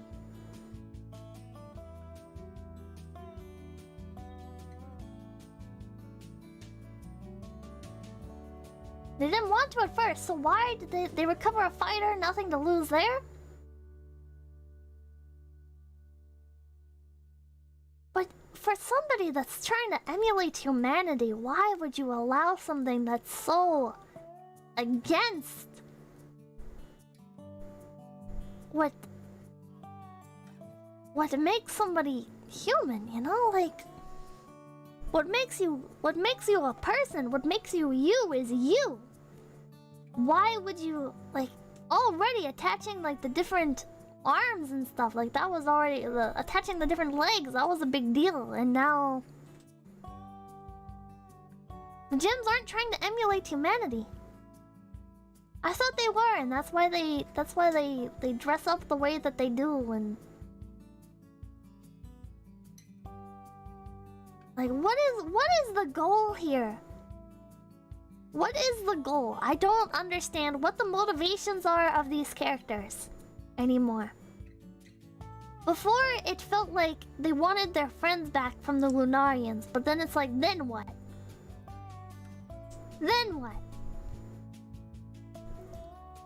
What were you guys doing before the Lunarians? What is everybody else doing? The goal is just to live. I feel like they don't have motivations, and that's the point. They're content to just exist as rocks.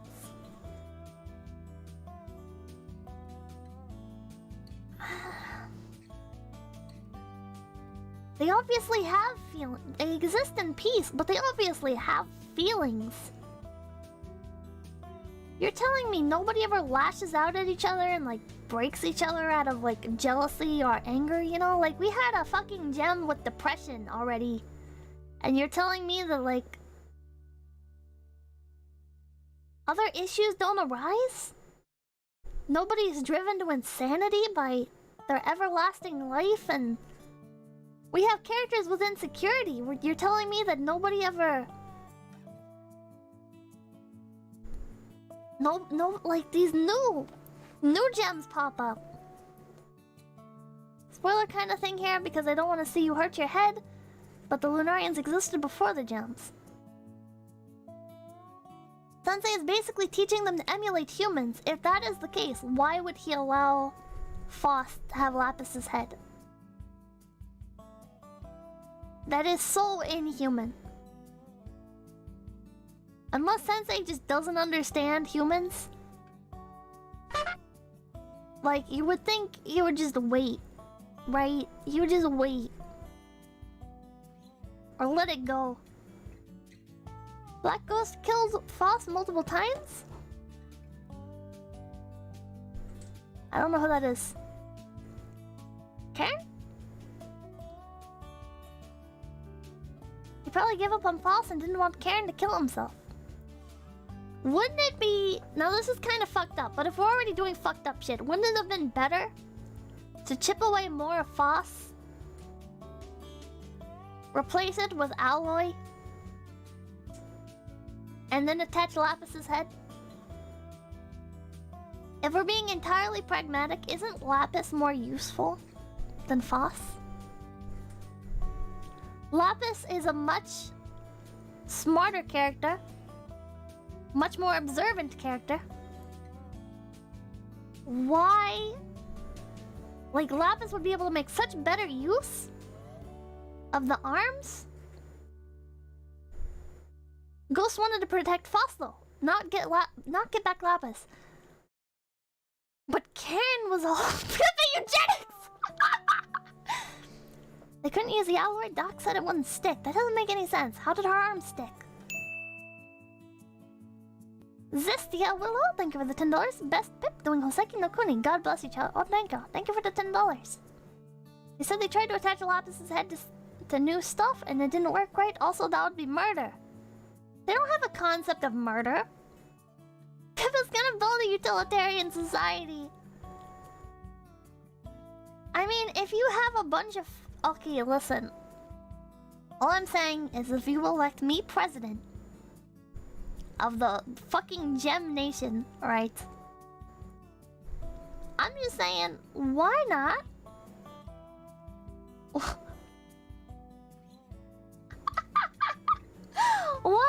Why not?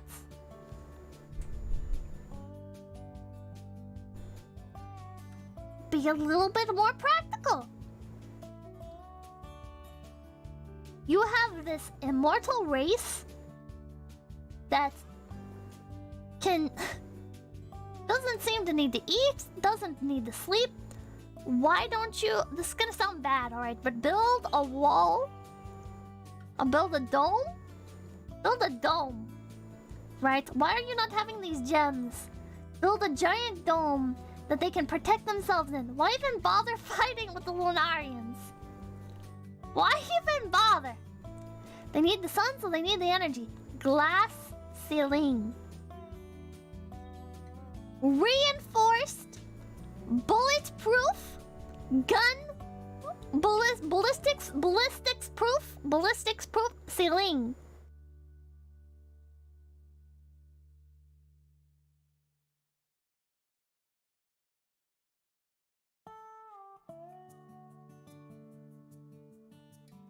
Why not? If you want to fight the Lunarians, instead of chiseling away at these gems to make them more human, have some gems that you don't chip away at, so they have the most ability. We need to build a dome to keep the Lunarians out, and they are going to pay for it. It's like, why not chip away at some of the gems and build like super soldiers? Rev up those build some super soldiers, you know? Like, I don't understand. They don't have enough crystals to repair themselves. They of course don't have for the barrier. There's gotta be something. You don't seem to understand that everything Sensei does was sketchy from the start. Don't the Lunarians just teleport away? Wouldn't they teleport inside the dome? If they can do that, why don't they teleport inside the school? It all revolves around Sensei. You're talking practical, but Sensei just wants to make them human. Fucking idiot. Later? Thank you for stopping by, Syndicate. I'm sorry that we got so late on talking about Houseki no Kuni. Lunarians seem to change strategy, adapting and trying everything. So aren't the Lunarians more human than the gems in that aspect? Can I talk here, manager? They're just gonna speedrun the next... Oh, they're just gonna speedrun the answers in the next one anyway. Man, fucking annoying. I fucking hated Volume 6. Why did we waste our time with Volume 6? We could have skipped Volume 6 and nothing of value would be lost. Man.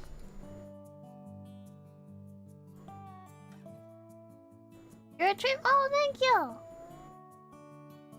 90% of your questions. Man. This was really cute. This was really cute. I really like this. I don't know how genuine Sensei is being, but it's really cute. It makes my heart happy when Sensei shows affection to the gems. I like it when he head pats them. I like it when he picked up an artisite. I like it later when he says that he loves the gems. Is it weird I'm reading this and I've never seen Steven Universe? The most human thing would probably have been to talk them out of it, and the Lunarians kind of threw that off the table. When do humans ever practice diplomacy as a first option?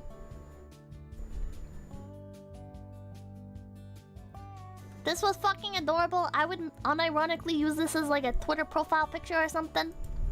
Very cute. Very cute, this part. Very cute. And their reactions were pretty funny. Kind of pissed off, author-san. Kind of pissed off a little bit. I don't know if you guys are seeing this here, but yeah, I don't know what you were thinking there. You've made a terrible decision. I don't even know who these two fuckers on the side are. I don't know who these people are. I don't care. I don't care. I don't know who these people are. Why are they in here? You have 3 more interesting characters here on the side. And the best one is cut off. The best character in this lineup is cut off. That's kind of author-san. Author-san, that's kind of weird. That's kind of weird. I don't know what you were thinking there, but I'll forgive you. This one time, as long as you give Diamond some more screen time. Those 2 are the new gems. Ah, the ones with the names of the old gems. Already forgot them. Already forgot them. So forgettable. Mangaka has bad taste indeed. Diplomacy has always been the first option historically. War is expensive. It's just the mode of time. The underlying conflict has no acceptable compromise.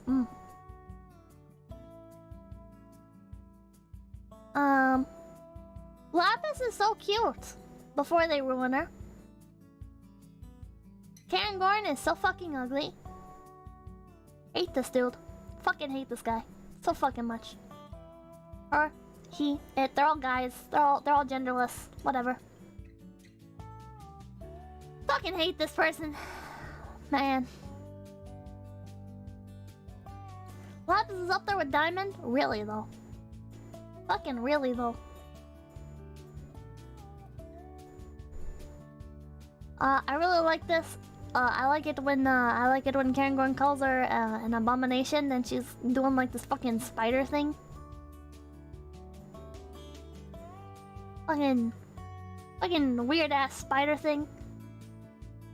And then somehow she like gets the use of her body again somehow. Like that was sure like she was having difficulties like walking around, I thought, but then she can just do it. I don't know. Oh yeah, fucking biggest disappointment. Biggest disappointment. Short hair can be cute when it's like Diamond, but are you 𝐒𝐻𝐿? This thing is weird. I have some theories. It kind of looks like a gem. Like, look at that right leg, right? Like, that does not look fleshy. But then also the Lunarians don't really have, like, flesh either. So, I don't know. know. I don't... Where are her organs? Shouldn't have organs! Plus one from not being able to walk, from running around the island in a whole hour? Yeah, man. I don't know what this thing is. It's kind of creepy looking. Caught my interest. No spoilers, chat. It's just mimicking a gem, you think so? What is a gem but a miserable pile of secrets? I like the saint, this is cute. Oh, he loves them. He loves them, fucking liar. Fucking liar. He's probably offering them up. He's probably offering them up as Lunarian food, piece of shit. Piece of shit, sensei, I don't trust you. Probably don't even know what love is. This was awful. This was awful. I just wanted to show this to you because I hated it. I'm rooting for the Lunar. Oh my god, that's fucked up, Argle Blargle. But thank you for the 111. He's but a humble gem farmer. He loves them like how a farmer loves his cattle. This is so ugly. So ugly. I hate these two now. I hate them. They're boring. I don't like them. I like the slug. Look at that little sea bunny looking motherfucker. What a cutie. What a cute little nudibranch. Look at a cute little nudibranch. I like the little detail of the nudibranch not knowing 𝐶𝑯𝑨's actual name. Like, because things get so distorted through hand-me-down legends, you know?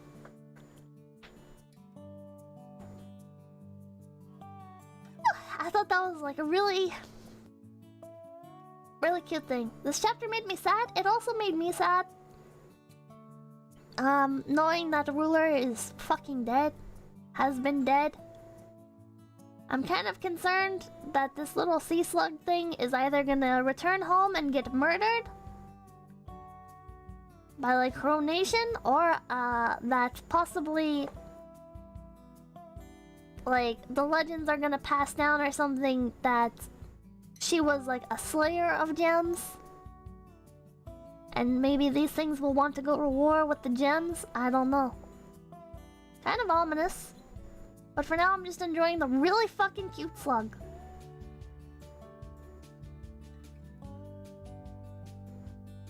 Look at this cutie. Again, has short hair, but is very cute. And she... I like that ruler died, makes time sense more real. I mean, it would if there were also like any other connection to time, you know, but like it doesn't feel... We don't know how long these slugs live. We don't know how long these slugs live. It doesn't really... For me, it doesn't really feel like a signifier of a passage of time. It just... Because characters die in this left and right, you know, so I don't know. Is that a jellyfish? She's an Admirabilis. And I thought she was fucking cute. The school doesn't even decay or expand. That is... Yeah, I didn't even notice that, but that's also very weird. The fact, right, that like... How do I say this? Nothing in the school changes. These people live forever. And we really don't have any engineers. We don't have any mechanics. We don't have anybody that's interested in progress at all.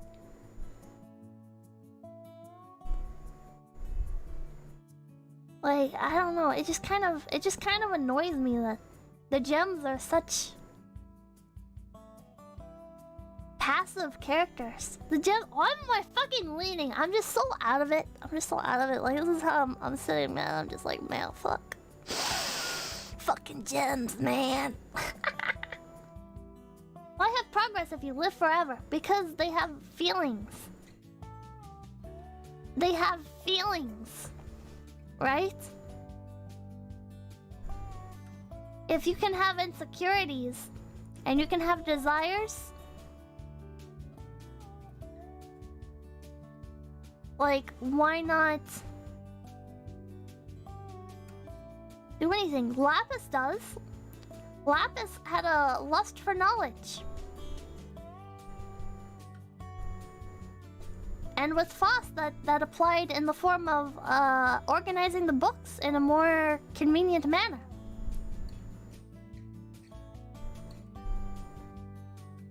So if 𝐹𝑜SS can think of making things more convenient, why can nobody else think of making anything else more convenient?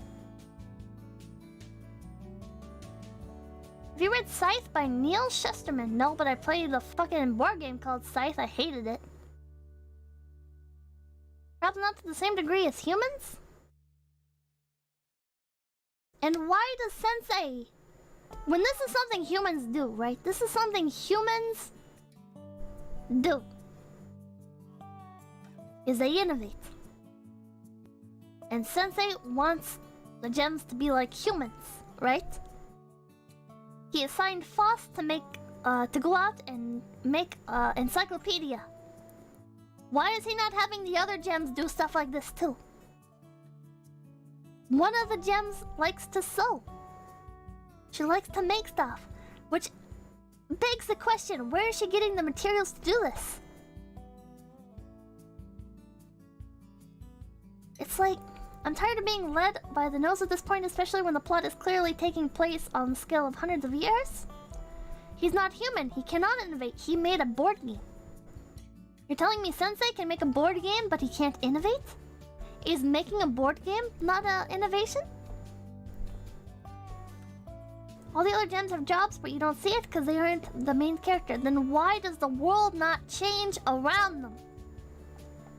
Oh, that's addressed in the extras. Oh, I don't read the extras.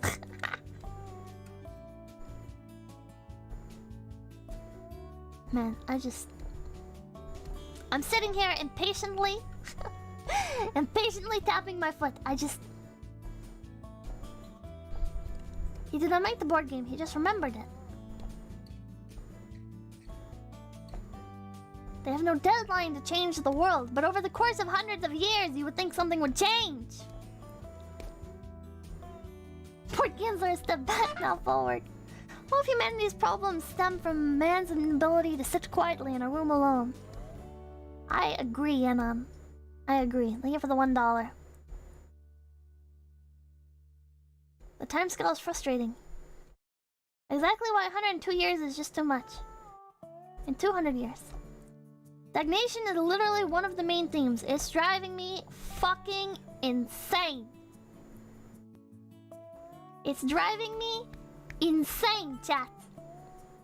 It's driving me insane. Nothing is happening. Nothing is progressing. Nothing has developed. The characters go back and forth and back and forth and back and forth. Will they, won't they, will they, won't they? Oh my god, please shut the fuck up and do something!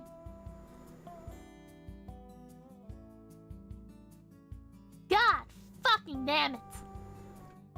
7 volumes in, chat. I would not have spent...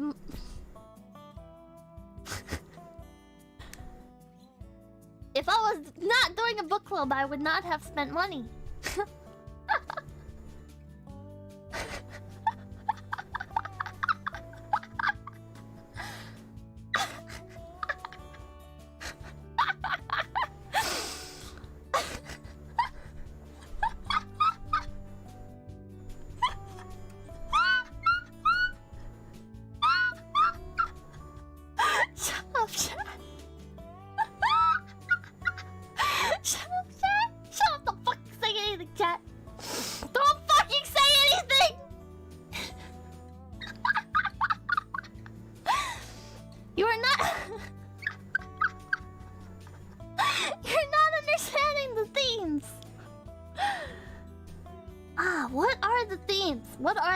Okay, because I thought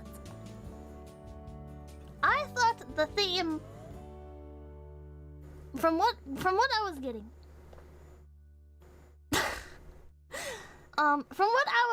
I really felt like the themes of this story were, or one of the major themes anyways, was like what makes you you. And 𝐹𝑜SS is losing these pieces of herself. She's going through these changes. She's developing these relationships with the characters. She's developing a sense of autonomy. Well, She already had a sense of autonomy, but she's developing a sense of responsibility, I guess. Willing to take charge rather than just asking questions. And sometimes it leads to like a detriment, like almost sacrificing somebody.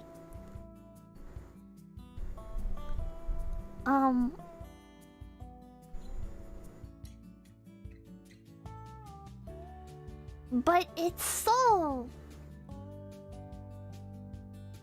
We're 7 volumes in!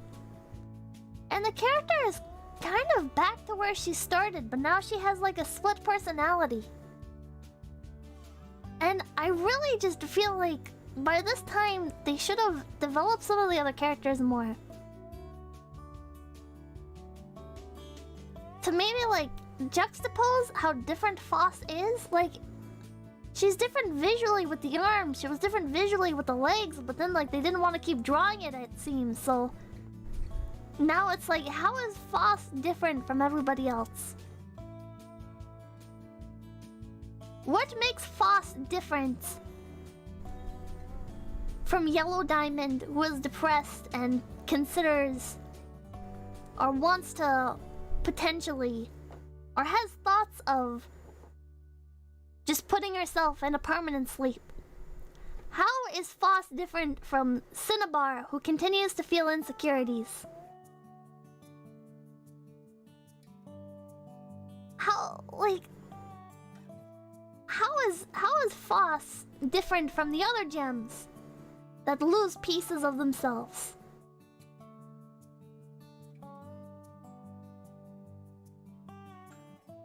We get told that later. We're 7 volumes in. I feel like it should have been developed more by now. Like, I don't mind a slow burn, but I also don't... I don't like a back and forth.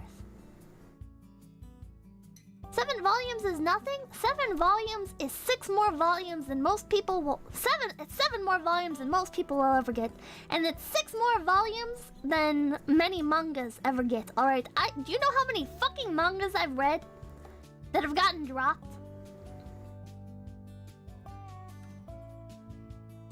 Like, it is so fucking surprising. Yeah, I'm kind of surprised it's got popular enough for an anime.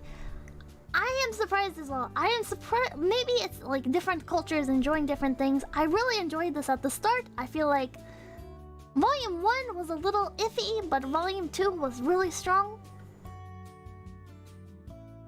How about we just read the next 5 volumes for the next book club and have it in 2 weeks? I feel like that's a lot. I feel like that's a lot.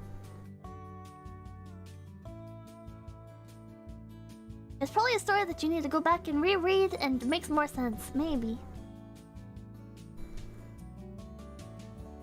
It's like I don't want this to sound mean, right? But like, what makes you think this is worth having a back and forth with?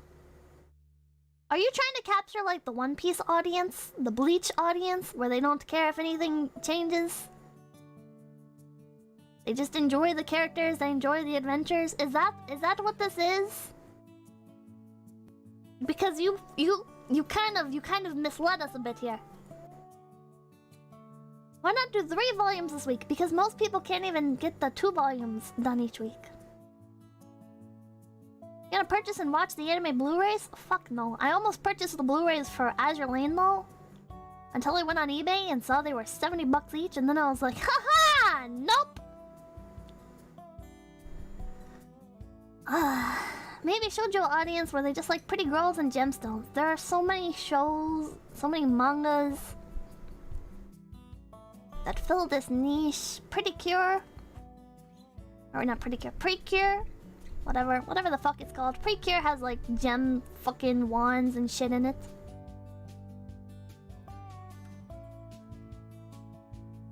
I hate that anime pricing model of super expensive or free, quote unquote. Yeah. It took me 2 hours for 2 volumes. I don't think it's too much to ask for. Yeah, a lot of people have a lot of responsibilities, lol, and it's already a lot to get you guys to come to my streams, I feel like. Like, it's a lot of... I don't know. I don't want to raise the barrier of entry too high, you know?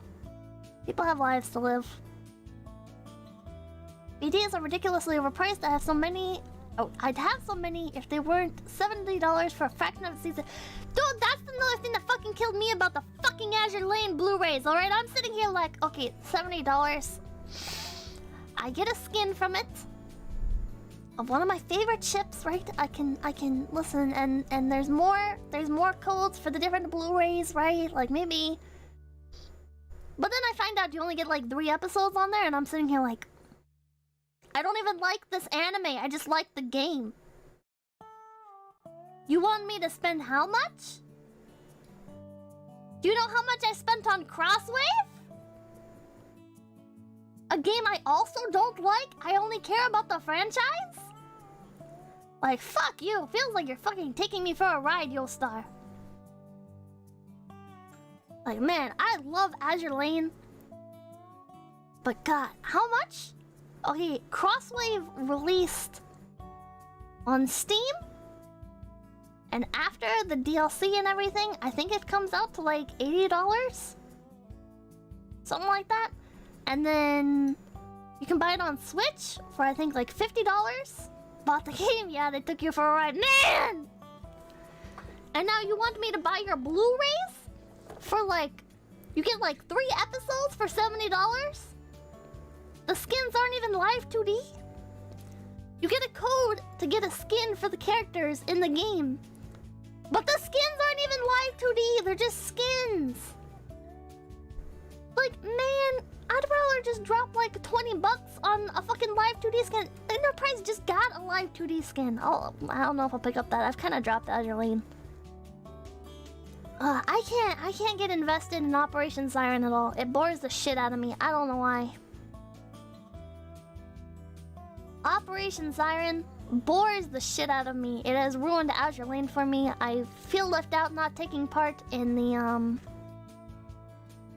alternate versions of the characters. I feel like I'm missing out and it's making me not want to play. Like, I forget who the first, fuck, what's her name? What's her name? There's the white-haired rabbit and the black-haired rabbit. I can't remember their names right now. Shinano? No, I got Shinano. I miss Shimakaze. I'm losing my fucking mind over that. I even dropped money to try and get her. But I'm not gonna wail. I'm not gonna wail, chat. I'm not gonna wail for PNGs. Like, I'm sorry. I love Azure Lane. Oh, OP Siren, you just finish it once, then just autopilot the bosses? Hiryu and Soiryu, yes. Yes. I missed both of them actually, but it's like, man, I love the game, I love the characters, I love the story, I love the character designs. The meta ships, yeah, I haven't gotten a single one of the meta ships. I can't bring myself to. Operation Siren is so fucking boring. I'm tired of the crossovers. Tell me when they release a UR Bosch. There's a Bosch. Bosch? I don't know how to pronounce her name. Bosch. Azure Lane. No, not figure.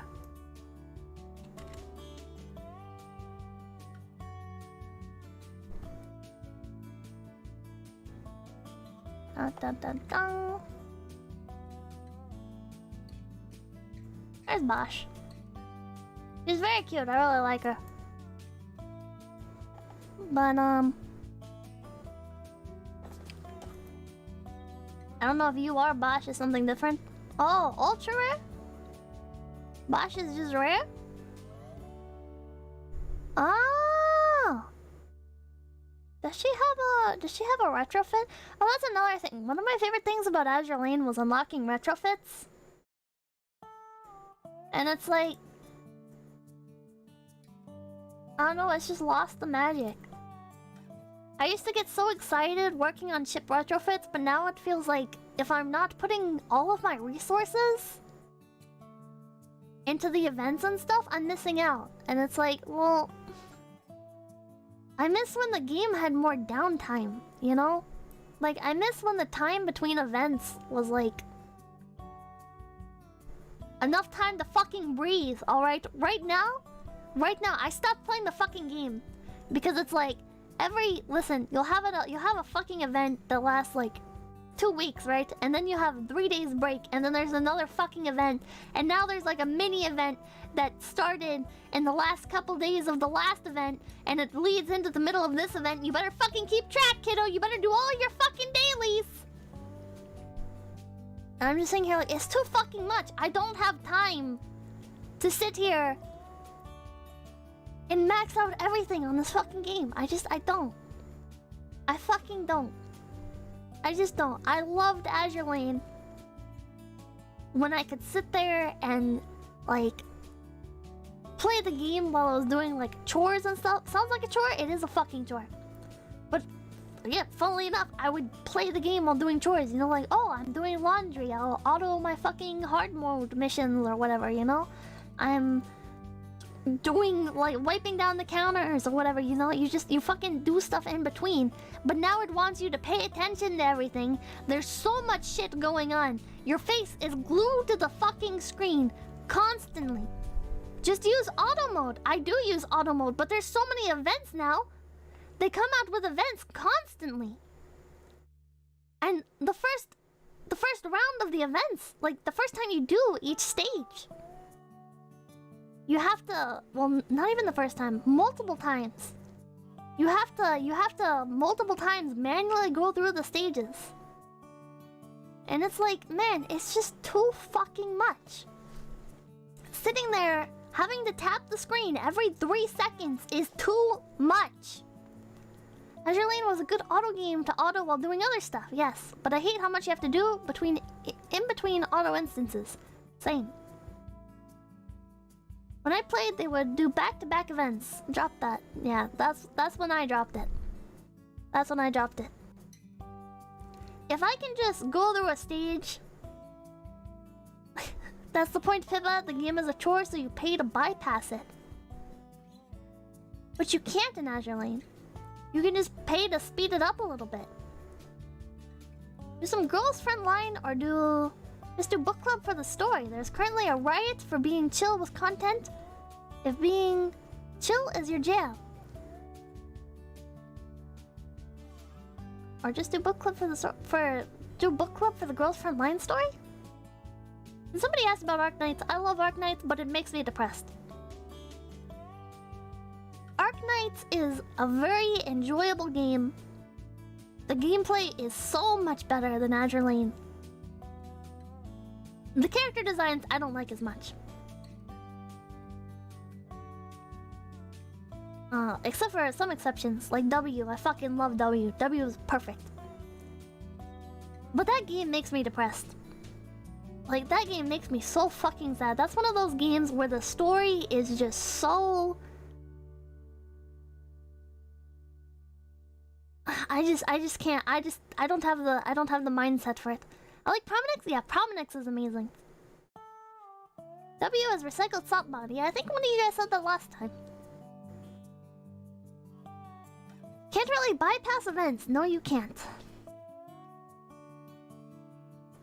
Wanted Frost Nova? I don't even know who that is.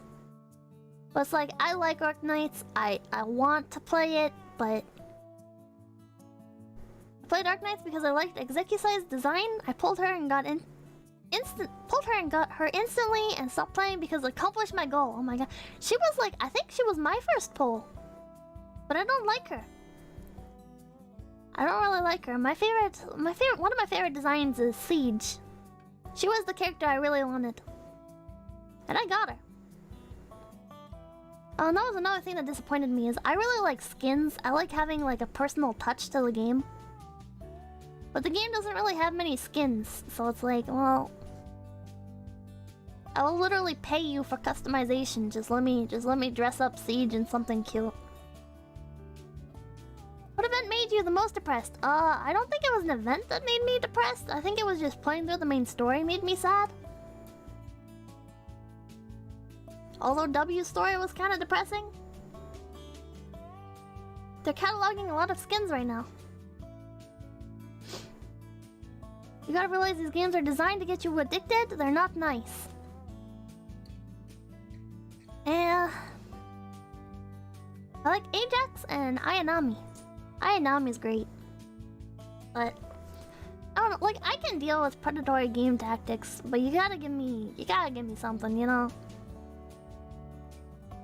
I don't know, that's why I have a hard time with Genshin. Genshin! I'm so tired of mobile games. Walking things behind other things and just being really tedious. I don't like the game feeling like a chore. And I got behind in the Genshin Impact story. And then every event has been locked behind the story, and it's like, well, then I'm not gonna fucking play the game, because every time I log in and there's an event, it's like, oh, you have to do this other shit first, and it's like, okay, well, either I rush through the story to get to the event, or I dedicate my entire life to fucking getting through this game and doing everything that I want to do in order to be able to unlock the fucking events. And it's just so fucking annoying. Alright, if you have more time than me to spend on these games, good for you. I really liked Genshin. I really liked the characters. Most of them, well, not most of them. Okay, I like Jean. I like Jean. I like Kokomi. I like, all of the lolies. But it doesn't feel worth it. It just doesn't feel worth it. Feels way too tedious. Exactly, that's the word I'm looking for. These games are so tedious. What do you think of Hudao? I love Hudao. You like Fischl? Fischl needs another outfit. I don't like Fischl's default outfit. But Mona also has a great design. I wanna, like, and this is one of the things that kills me, right? Is like I wanna go on the game and I wanna roll for Sayu. I wanna have a full party of Emotos. But it's like, why go in and roll for Sayu? Like, I want this character, I like this character, I'm getting flashbacks to having fun with the game. But is it worth spending money on this game? Not really. But getting the materials to be able to roll for these characters and is a pain in the ass, and then getting the character, I have such bad luck. When I stream gachas, I feel like I can have pretty good luck, but if I'm fucking, like, if somebody's watching me, it's like, oh yeah, look at this, watch this, and then that's when I have good luck. But if I'm just playing something on my own, it's like, oh, well, fuck you. I don't know, Pippa gacha stream? If I was gonna do a gacha stream, I'd do something where I actually got something out of it. Like 𝐿𝐴𝐵. I would do 𝐿𝐴𝐵. I can't afford to do 𝐿𝐴𝐵. Like, being perfectly fucking honest.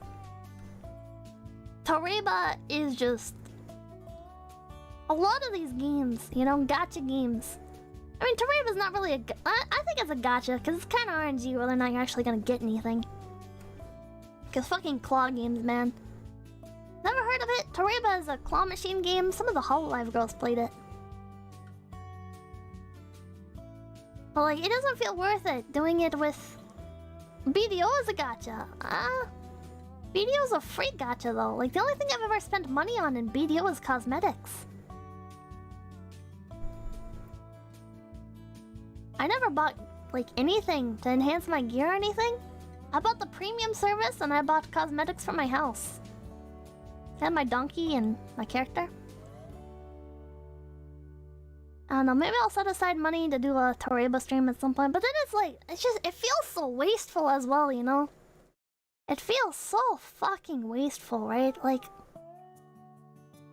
Because oh, Anna, thank you for the $1. To get something from these fucking claw machines, or to get something from gachas, you have to drop like $100, and it's like, dude, for $100, I could go and eat out. For $100, dude, I could take a fucking trip to like Taco Bell? That's costs what, like $15 if I splurge?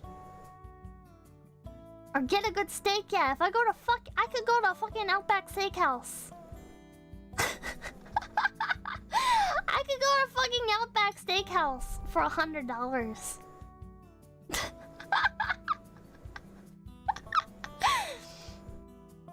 $100 is a good week.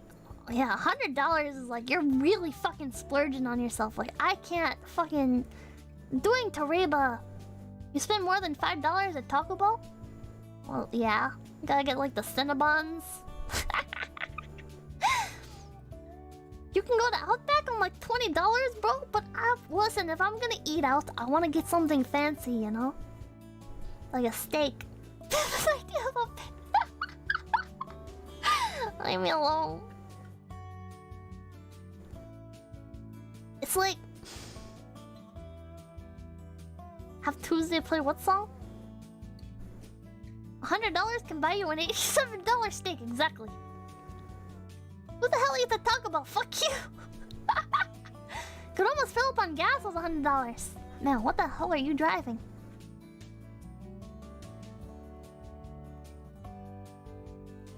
I don't really drive around much. I don't I'm not gonna get into personal details, but some people live off $100 for an entire year. Okay, that's a bit much. I would not be able to do that. If only you knew how bad things really are. That's why I don't fucking go out, right? Like $100? Dude, with $100, right? It's gonna sound so stupid, chat. Don't judge me. Don't judge me. But my first job that I ever had... Ladies and gentlemen, we got him.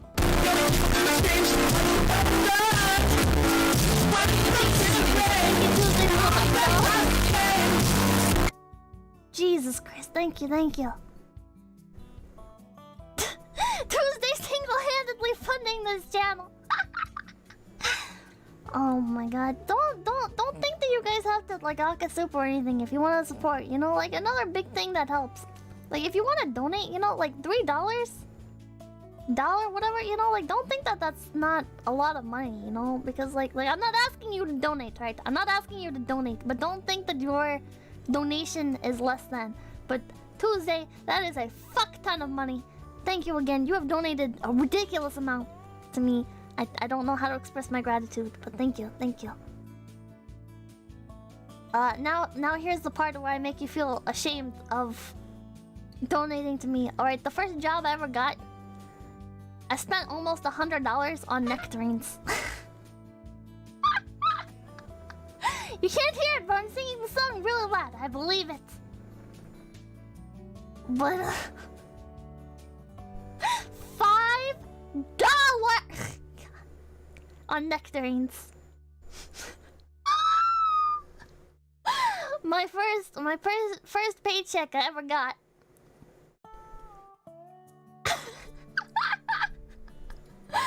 We never had fruit in my household. What is a nectarine? It's kind of like a peach meets an orange. Call it that. It's like the texture of a peach, but with like an orangey flavor. Repeat. Thank you for the $1. So yeah, you never had fruit. I mean, I had fruit every now and again, but like my parents wouldn't buy fruit because like it spoils so fast, you know. And they were like, that's such a waste of money. And it's like, they'll buy me a candy bar for $1, but you can't buy me a fucking nectarine, man. Leave me alone. Leave me alone. I just fucking love nectarines.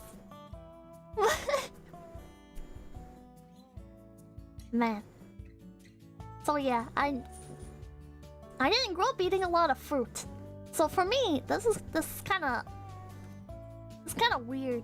But like, I find fruit more of a treat than I do candy. Candy is like, you buy a bag of candy and you can just eat it forever, basically. Versus fruit, it's like, holy fuck, it's an apple. Holy fuck, it's an apple. I'm gonna cut into this bad boy. Might get a little fancy. Might put a little caramel. Might get a little caramel cup to dip it in. Holy shit! What's your top 10 fruits? Number one's a nectarine. Pippa's childhood malnourished? Little bit. Little bits. I've gotten very good at preparing different types of ramen. Oh god, my parents would get so mad. Sometimes they buy tomatoes. And I'd eat the whole fucking tomato. I will just pop tomatoes like candy, man. I will bite into a big tomato like it's an apple. Mango love? I love mangoes. Raw? Yes, raw. Although tomatoes are also good with a little bit of salt or Thousand Island. Here you go, Pippa. Go buy yourself a kiwi or something. Oh, thank you for the $5. I will. Listen, man, I fucking will. Holy shit, Mr. Mannequin, thank you for the $100. Nectarines, please insert Akasupa song here. Oh my god, thank you. Holy shit, man. Mr. Mannequin, you're also another person who donates too much, man. What the fuck? It's not playing the song, so I'll put it on manually for you.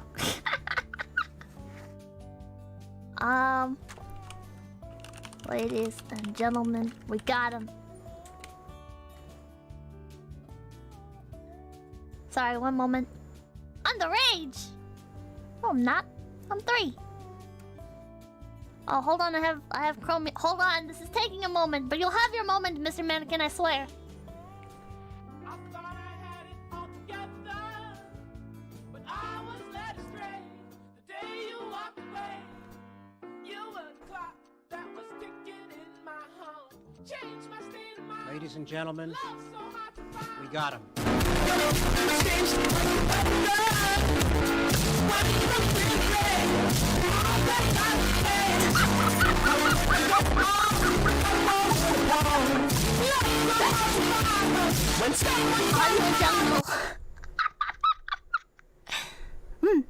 I guess I'm lucky because I can get fresh fruits for cheap here. Is that really a big problem in American states? Kind of. I'm deaf now. Kind of. So you can get like fruit and stuff from like farmers markets for pretty cheap. Right? You can get like fresh fruits and stuff from like farmers markets and so I used to live out in the countrysides pretty often. So people would just set up. Like, this is how I know crime is so much fucking worse in the city, right? Because this would never fucking happen in the city, right? But the towns I grew up in, people would literally set out crates of fruits and shit. Fruit and vegetables. And they'd set out a jar. And you just put the money in the jar. And nobody stole the jar. Nobody stole fruit, really. I mean, I'm sure some people did every now and again, but like... The honor system fruit stand, yeah. I have never seen another one of those ever since leaving the countryside. Isn't she just, she's just lazy. You can get cheap fruit all over. The only place that I've seen fruit for cheap is Costco's really cheap with everything. Cash and carry was very cheap, but you really have to buy stuff in bulk. I think maybe I just have like a skewed perspective of how much fruit is worth, right? Because like you go to the store and it's like $2.30 for a pound of apples, right? But like you go to like a farmer, like a little fruit stand or whatever, and it's like a crate of apples for $5, you know? Like it's completely fucking different. I think maybe we should define what we consider cheap. You would like this guy named Weird Explorer? He reviews fruits. Beware Costco fruit, they spoil even faster. That's another thing, man. His fucking fruit expires so fast. But then if they don't expire fast, then it's like, man, what are they doing to them? What chemicals are they putting inside these apples? One apple, how much could it cost? $20? But then it's like, okay, I could spend like $4 on 5 tomatoes, right? That's a normal price. $4 for 5 tomatoes, but then I eat all of those tomatoes in one day.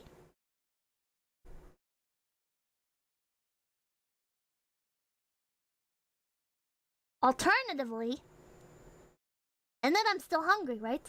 But alternatively, I could go to the dollar store and buy a thing of hamburger helper, and that's an entire meal for $1. Right? Stop talking about 5 tomatoes in one day, chat.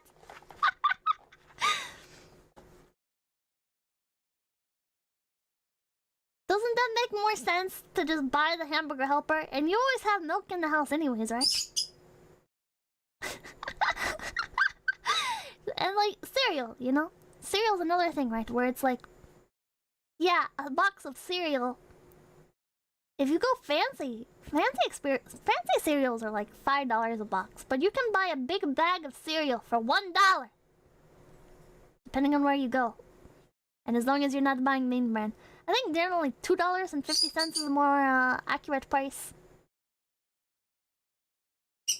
But never be afraid to check the clearance section. $2.50 for a big bag of cereal, right? And that lasts you multiple weeks. Versus spending maybe that same amount on, I don't even know what, like a thing of oranges. And then it's like, I can eat all these oranges in one day. Or I could eat hamburger helper or cereal, you know? You hate tomatoes? What the fuck is wrong with you? Cereal is fine as long as you don't buy the sugary stuff. I am so boring. I like cornflakes. Oh, what's Pippa's favorite cereal? Cornflakes. I don't know. I don't. Oh man, I really like the Special K, Special K cereal.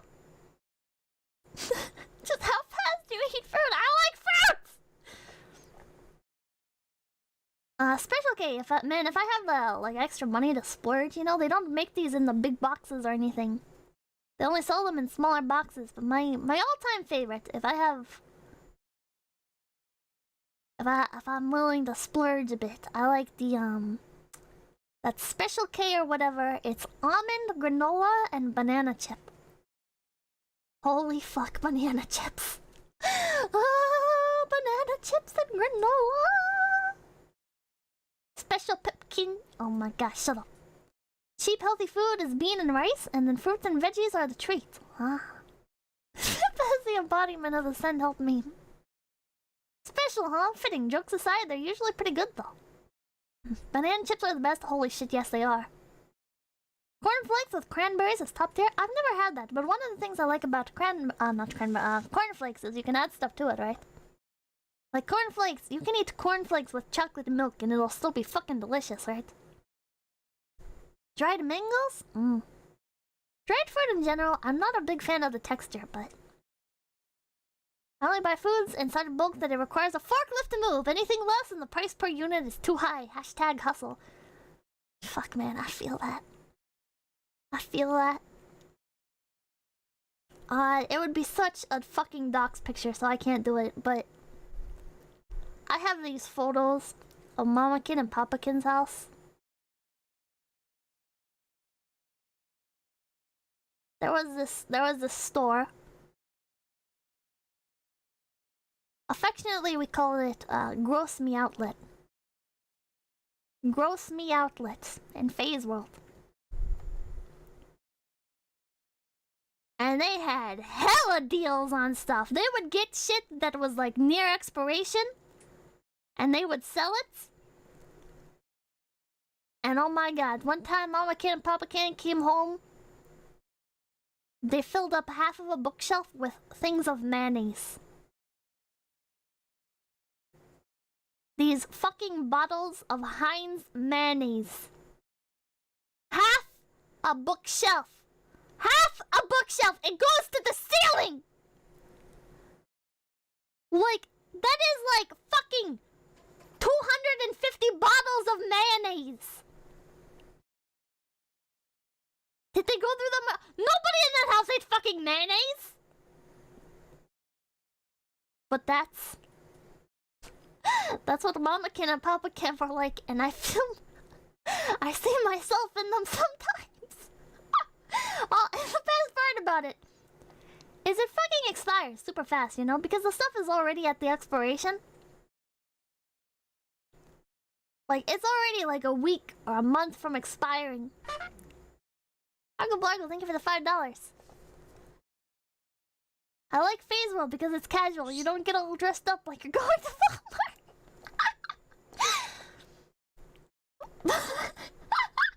I can't believe your face. Hello, Anidia. Thank you for the 100. I don't know what your currency is. I'm sorry. Just some 10. Thank you for the 3 But man, I feel... Yeah, it was cheap though. And that's their justification, right? They'll be like, holy shit, these bottles of mayonnaise are 25 cents. Let's stock up. And it's like, I understand stocking up a little bit, you know? Maybe make a few extra dishes that week that involve mayonnaise. But 100 rupees, gotcha. But they would do this, and then it's like, you're sitting here with a fucking bookshelf with mayonnaise on it, and you're like, this expired. I know it's just a sell-by date. India is sending you food in hate, Pippa. How much money did they waste? I don't know. I think they still eat it. I have a thing. Mama Kin and Papa Kin consider me to be very wasteful, okay? Because I will not eat something if it's past the best by date. Alright? If it's past the best by date, I don't fuck with it. Alright? I have had that experience of eating something that was past the best by date. I was like, Mama Kin, Papa Kin, is this alright? It expired 3 years ago. Is this fine? And they'll be like, yeah, it's fine. Canned food doesn't expire. And then I eat it and I get fucking sick and I'm just like, really? Really, canned food doesn't expire. 3 years ago, that's not even the worst thing. That's not even the worst thing. I have pictures on my phone. I finally got sick of Mama Kin and Papa Kin hoarding food. And I was like, alright. I understand you guys don't believe in expiration dates, but if it's been sitting in the cabinet for too long, it needs to go. Alright, it's not a waste because you're not gonna use it. You're taking up cabinet space. We're cluttering our counters with boxes of food because there's no space in the cabinets. You need to get rid of this stuff. You need to get rid of some of this stuff in the cabinets. This is too much. We had shit everywhere. We had shit everywhere. Cabinets and cabinets full of food. And I was like, I can't do this. I can't do this. So I went into the kitchen and I started clearing out the cabinets. And I found a box of mashed potatoes from 2008. This was in like 2019.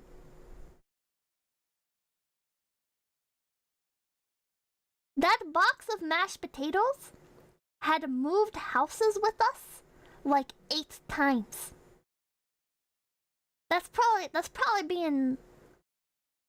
Is that right? I'm not sure. I didn't move around as much the older I got, but... I was like, Mamakin? Mamakin? Look at this box of potatoes. Look at when the Best Buy date was. And she was like, potatoes don't expire. Powder potatoes don't expire. And I'm like, it doesn't matter if they don't expire if you're not gonna eat them. If you're going to keep them in the cabinet and they're going to sit there and move from house to house to house to house, why are they in our cabinet?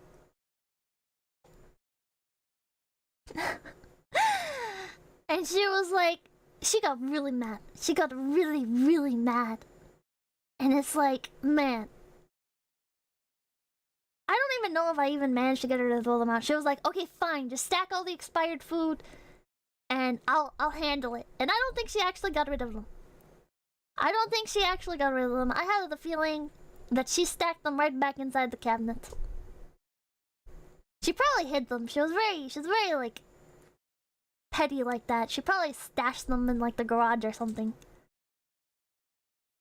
But that was boxed vodka. They have new survival canned food that lasts 25 years. Well, that's pretty impressive. But it's like, it doesn't matter if it lasts that long, right? If it's filling your cabinets and you're not eating it, you need to get rid of it. You just need to get rid of it. If you're not gonna eat it, why is it there? You're cluttering your house, you're taking up space for no fucking reason. If you're not gonna eat it and you think throwing it away is a waste, then give it to somebody else.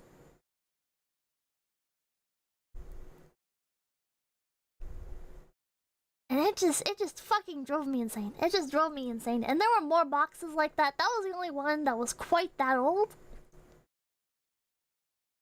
But like, there were more boxes in there. 2011, 2016. And it's like, it just... Emergency supplies and whatnot should be in a common area. It's just not... Empty space is not a necessity, Pippa. I think it is. I think having space to bring to... When you come home with groceries... I don't think filling the counter or stacking shit as aggressively as possible into the cabinets is really how you should be living your life. Like, I'm sorry, I'm gonna fucking step in there and I'm gonna say, you know what? Maybe you're hoarding food to hoard it. You're storing things for no fucking reason.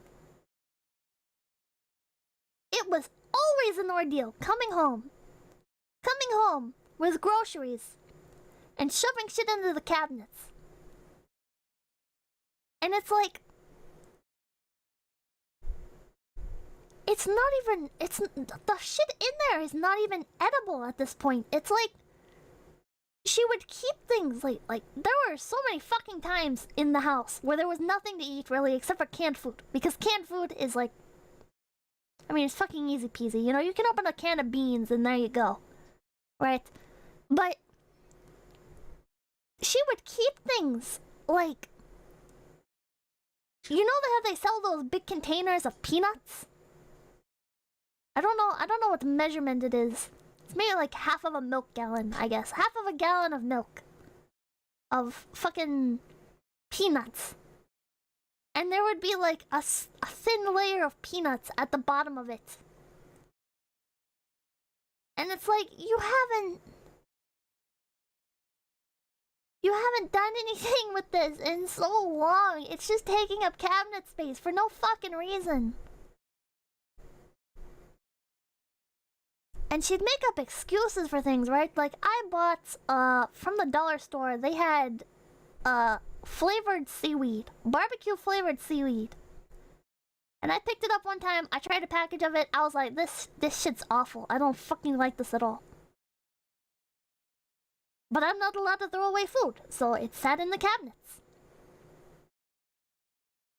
And years later, when I'm cleaning out the cabinet, I grabbed the package of seaweed and I was like, okay, this...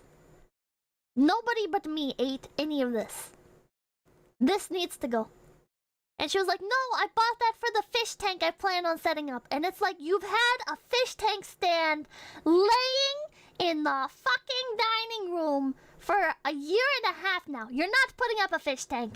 These, you did not buy these. These are not for the fish. They're fucking barbecued flavor. They're barbecue flavor. These are not fish safe. But she fucking threw a fit about it. I'm working on it. Yeah, man, I just... Oh my god, my parents were so bad with projects. My parents were so fucking bad with projects. To the point where it made me not want to do them. I started digging a koi pond. I'm very passionate about fish. I know, Yura would hate me. I'm very passionate about fish. Okay, I love koi. I'm not gonna get into my koi obsession right now. That's a whole nother tangent. But I started digging out a fish pond. I wanted to install a koi pond. And I was kind of hoping to like make a career out of it, almost. Like I was like, well, I mean, there's an industry for this. Maybe I can do this, and I don't know. It was just something I was possibly into. But I started on it. And I did a little bit here, a little bit there over the course of a few days. And then Pipkin finds out about the hole that I'm digging. He's like, oh, you're not gonna finish that. I'm just like... What? He's like, oh, you're not gonna finish that. That was way too much work for you. And I'm just like... Well, fuck, man. Now I don't wanna. Like, I'm installing this on your property. Who the fuck do you think this koi pond is for? It's not really for me. It's a learning experience for me. But this is gonna be your fucking koi pond, so fuck you, man. Now I don't wanna. It's like, I know that's probably, like, really sensitive, but it just got so fucking tiring. How my parents handled projects. Never wanted to spend money on doing anything right. We had this animal pen. It took multiple days to notice you were digging holes. Yes. We had this animal pen that we were making. Well, I wanted to make this animal pen. And I drew out the blueprints for it. I planned out like the fucking sizes of wood we'd need, and at this point I didn't really know much about like screws and nails and all that, so needed input from Pipkin and everything, but I had a plan going. I was like, okay, we have the wood for this. We have the tools for this. How do I go about attaching all of this optimally, would you say? Like, how do we go about this? How do we make sure, like, is this gonna be fine in the weather? Are the winds too strong? Like, is this kind of wood good for this? Like, what? Give me your input, Pipkin. And Pipkin was like, oh, you don't need to do all that. Here, let me do it. And Pipkin goes into the fucking... Is it mean to call it a trash pile? Okay, we had a fucking trash pile, basically. Junk pile. And he grabs these big square... chain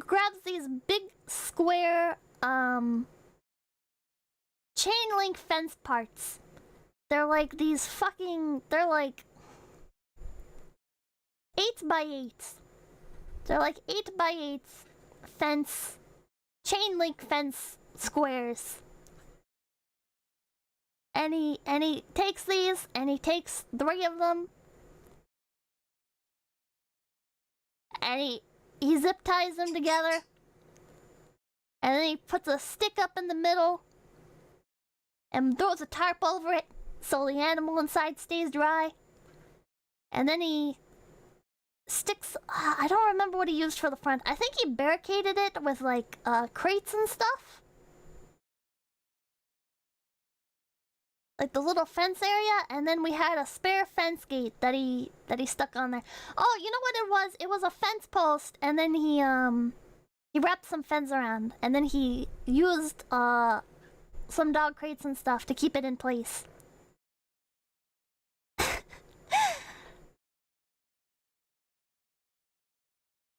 And I was sitting here like, Pipkin. Pipkin. If it works, it works. I guess, but it was so frustrating. It was so fucking frustrating. Just wanting to do something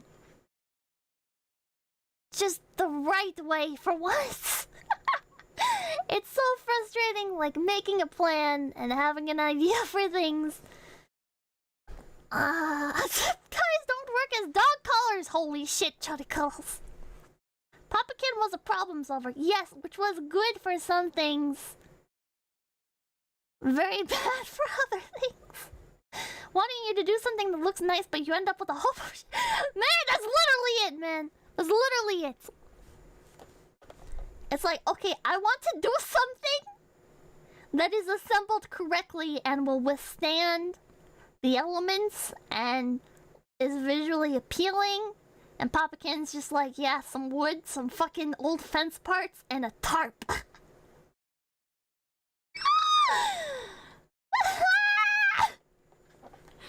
Again, like, this was really handy for some things, you know. This was good for spot fixing, bad for large projects. Exactly. Exactly. Pretty base though. Yeah, he's good with like survival and stuff, you know? Pipkin's very good with survival and making the best of a bad situation. But Pipkin also has no medium, you know? It's either you spend a bunch of money buying the best of everything, and then we don't have any money for groceries, or you spend absolutely no money at all, and you get something that barely works. It's like, man. He needs to learn when to turn off the only do the bare minimum mode, pretty much. Great if the apocalypse hits. Yeah, I guess. But then, again, like, there's the extreme end of it where he'd get into, like, a hobby. He'd get into a hobby, and they fucking... both him and Mamakin. We'd be, like, hurting for money bad, you know? And they go out and they'll buy... They're fucking credit card addicts. They're such huge credit card addicts. And they'd go out and they'd buy... like, the top of the line stuff for whatever their current hobby is. Like scuba diving or fishing or... whatever. Whatever it is they're focused on at that moment. And they buy the top of the line stuff. And I'm just sitting here like... You didn't need all that. You didn't need all that. Pipkin's just an engineer. Get something that works on a shoestring budget. Getting something that works on a shoestring budget is our greatest pride. Design be damned. Oh, man. Like, it's just... After the stunts Mamakin pulled on your card, sounds like her, yeah.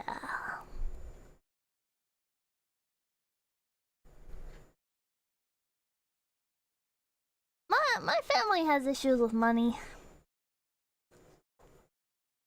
And I've picked up some of their bad habits, and I need to be very careful that I don't emulate them. And then on the other hand, it's also made me the extreme opposite with some things.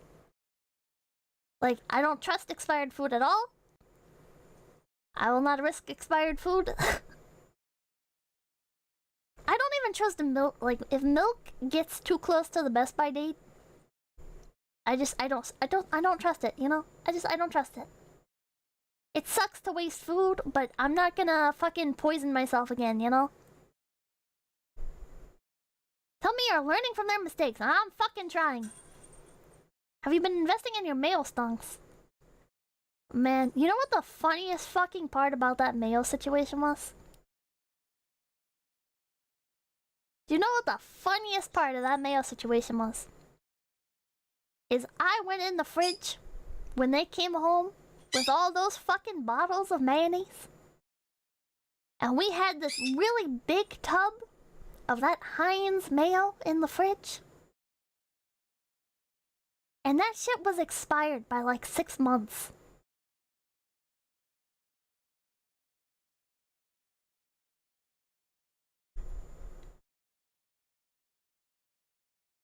I didn't even notice.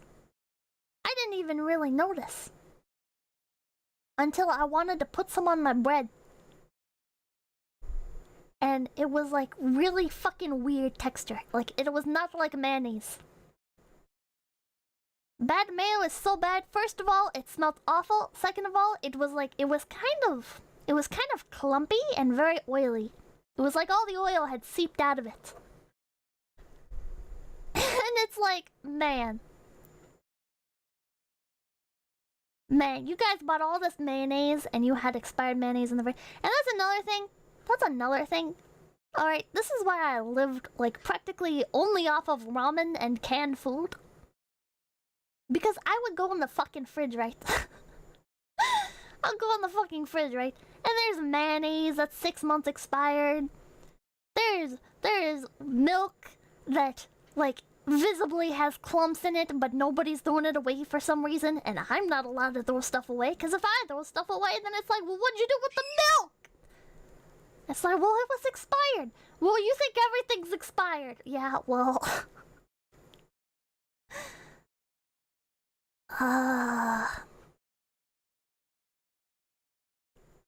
Man, it was fucking...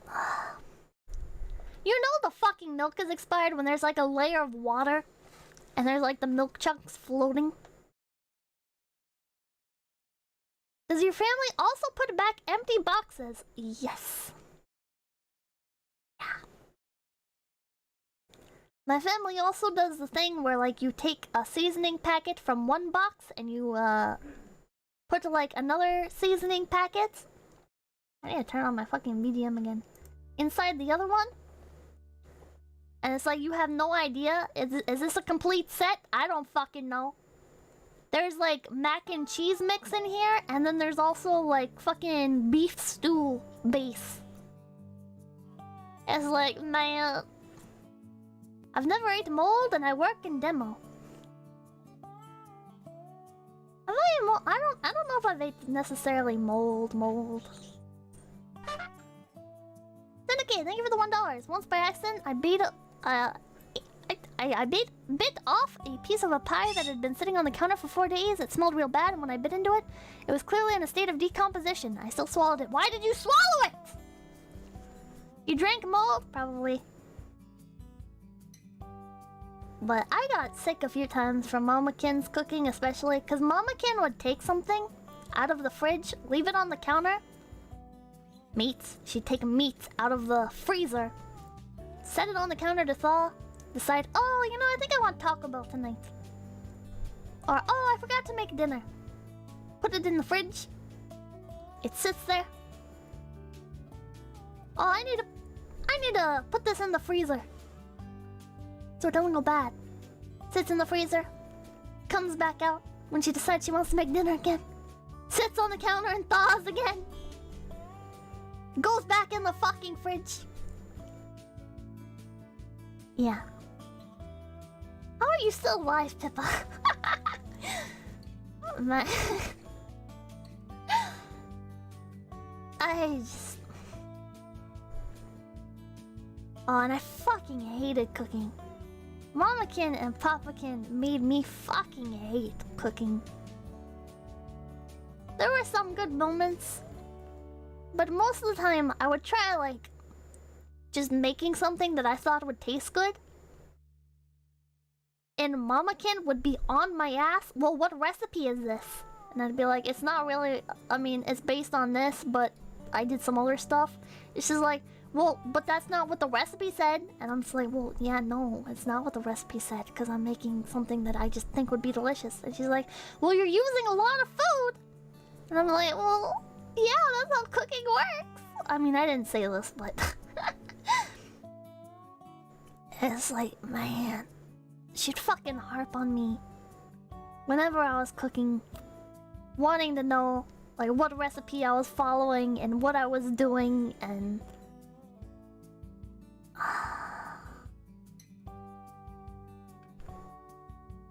I mostly stuck to ramen. Most of my life, I think I've spent eating ramen. Because ramen is great, you know? Ramen is great. That's not how I would do it, yeah. Well, when I was your age, I knew how to cook properly. Thanks, Pumpkin.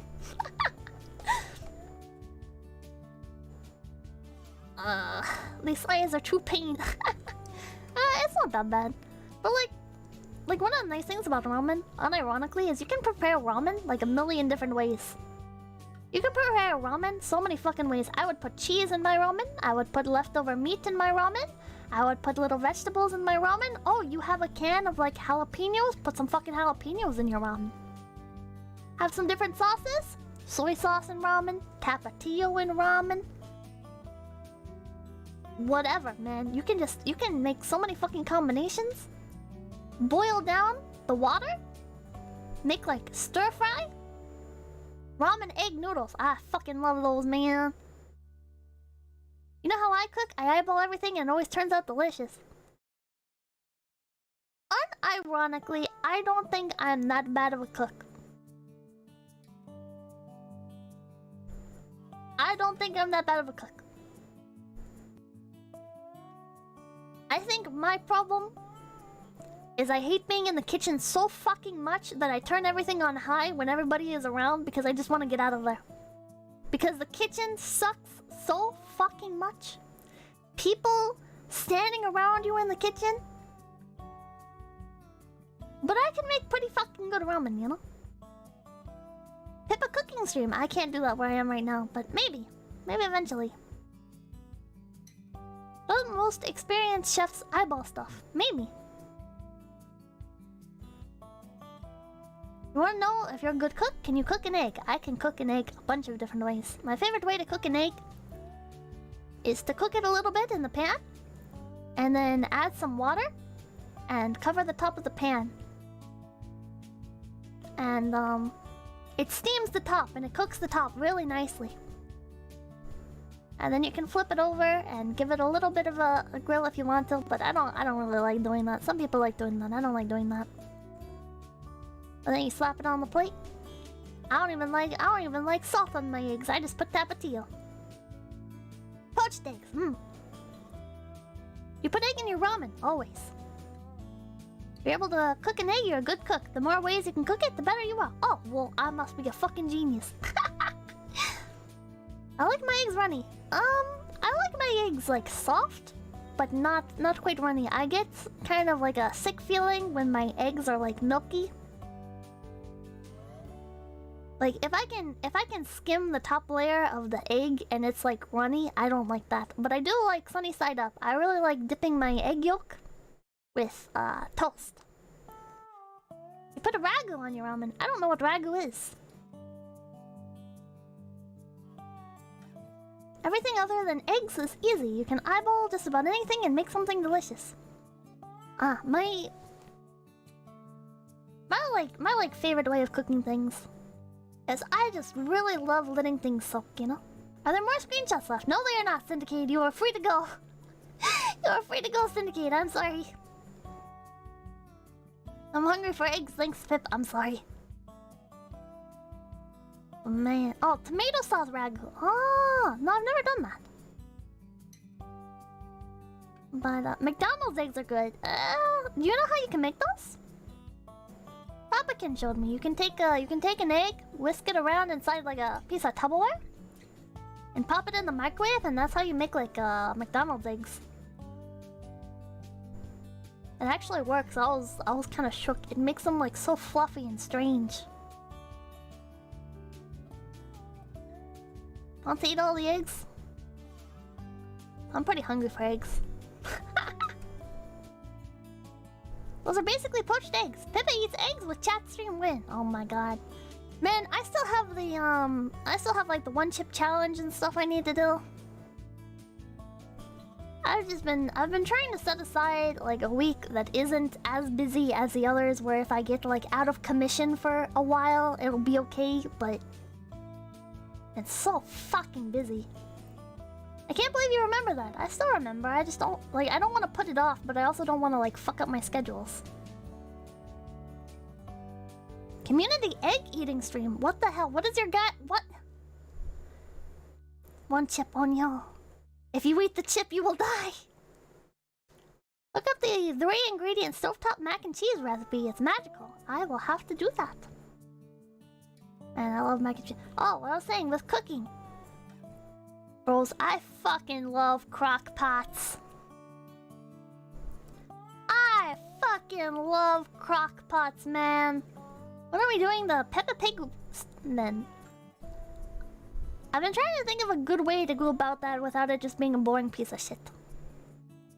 You have to eat the eggs? Crockpots? Crockpots cook everything perfectly. Oh my god, I want linguiça and eggs now.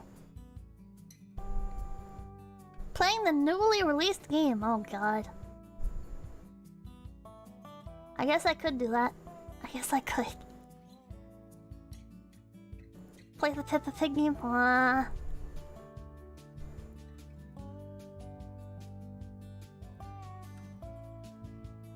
feel like making chili. Holy fuck, chili from a can!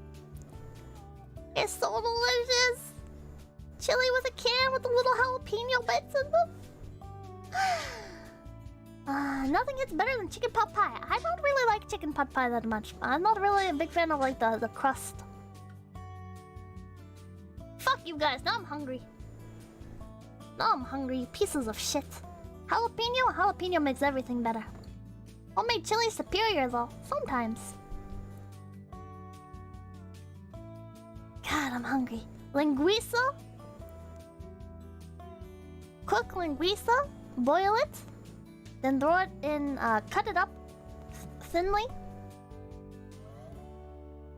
Throw it into a pan.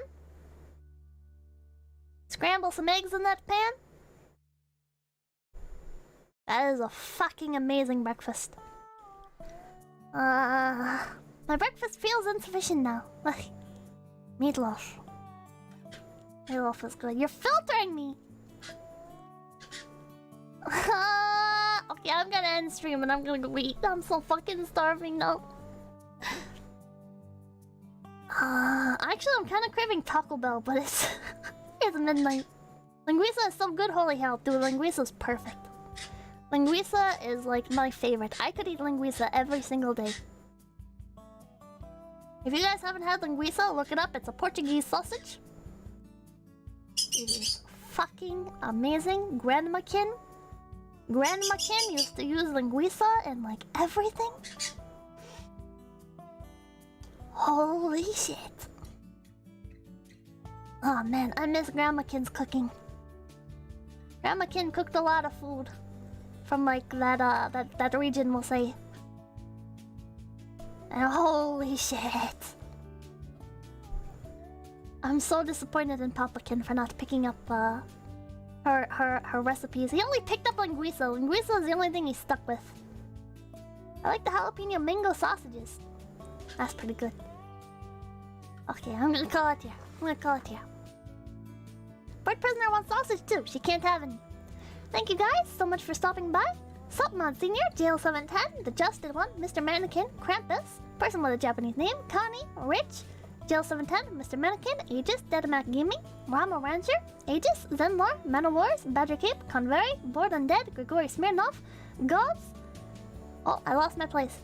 Magopado, Hikimoto, Blink, Mitchell Batter, Florbo Sagbag, Dirio, Jim Lutt, Syndicate, Sitman, Content Consumer, End War, Tamamo, Respector, Notan Ame, Zincro, Lonesome Mesa, Taco, Dead Mac Gaming, A. Lamau, Bingo Panic, Stallion, Malictory, Guanaco, Lalager, Archive Bro, Skinakaji, Fallen Knight, Neko Abyss, Frank Habano, Hank, whatever, Enter, Anil, Grant, Andres Castillo, MCL, Lord Sacksmith, NPC, And thank you for the $1. Buy half a crunchy taco at. Ah, thank you, thank you. Charvel, Vulcan, Bored Undead, A Weiss, Case de Vero, Vulcan, Blaze, Iman, Kenshi Akuma, Pedro G, Freeze, Charvel, Beef Pie, The Rag, Fuddleton, Rich. I got Badger Keep. Did I get everyone? Did I get everyone? Last call. Last call. Last call. First was a Japanese thing I'm always getting. I'm doing my best. Hey, Lamau. Legisted one. Last call for Taco Bell. Argle Blargle. I'm gonna say. Well, I'm not gonna say your name again. Bag Sag. Aborful. Galileo? Galileo. Fuck.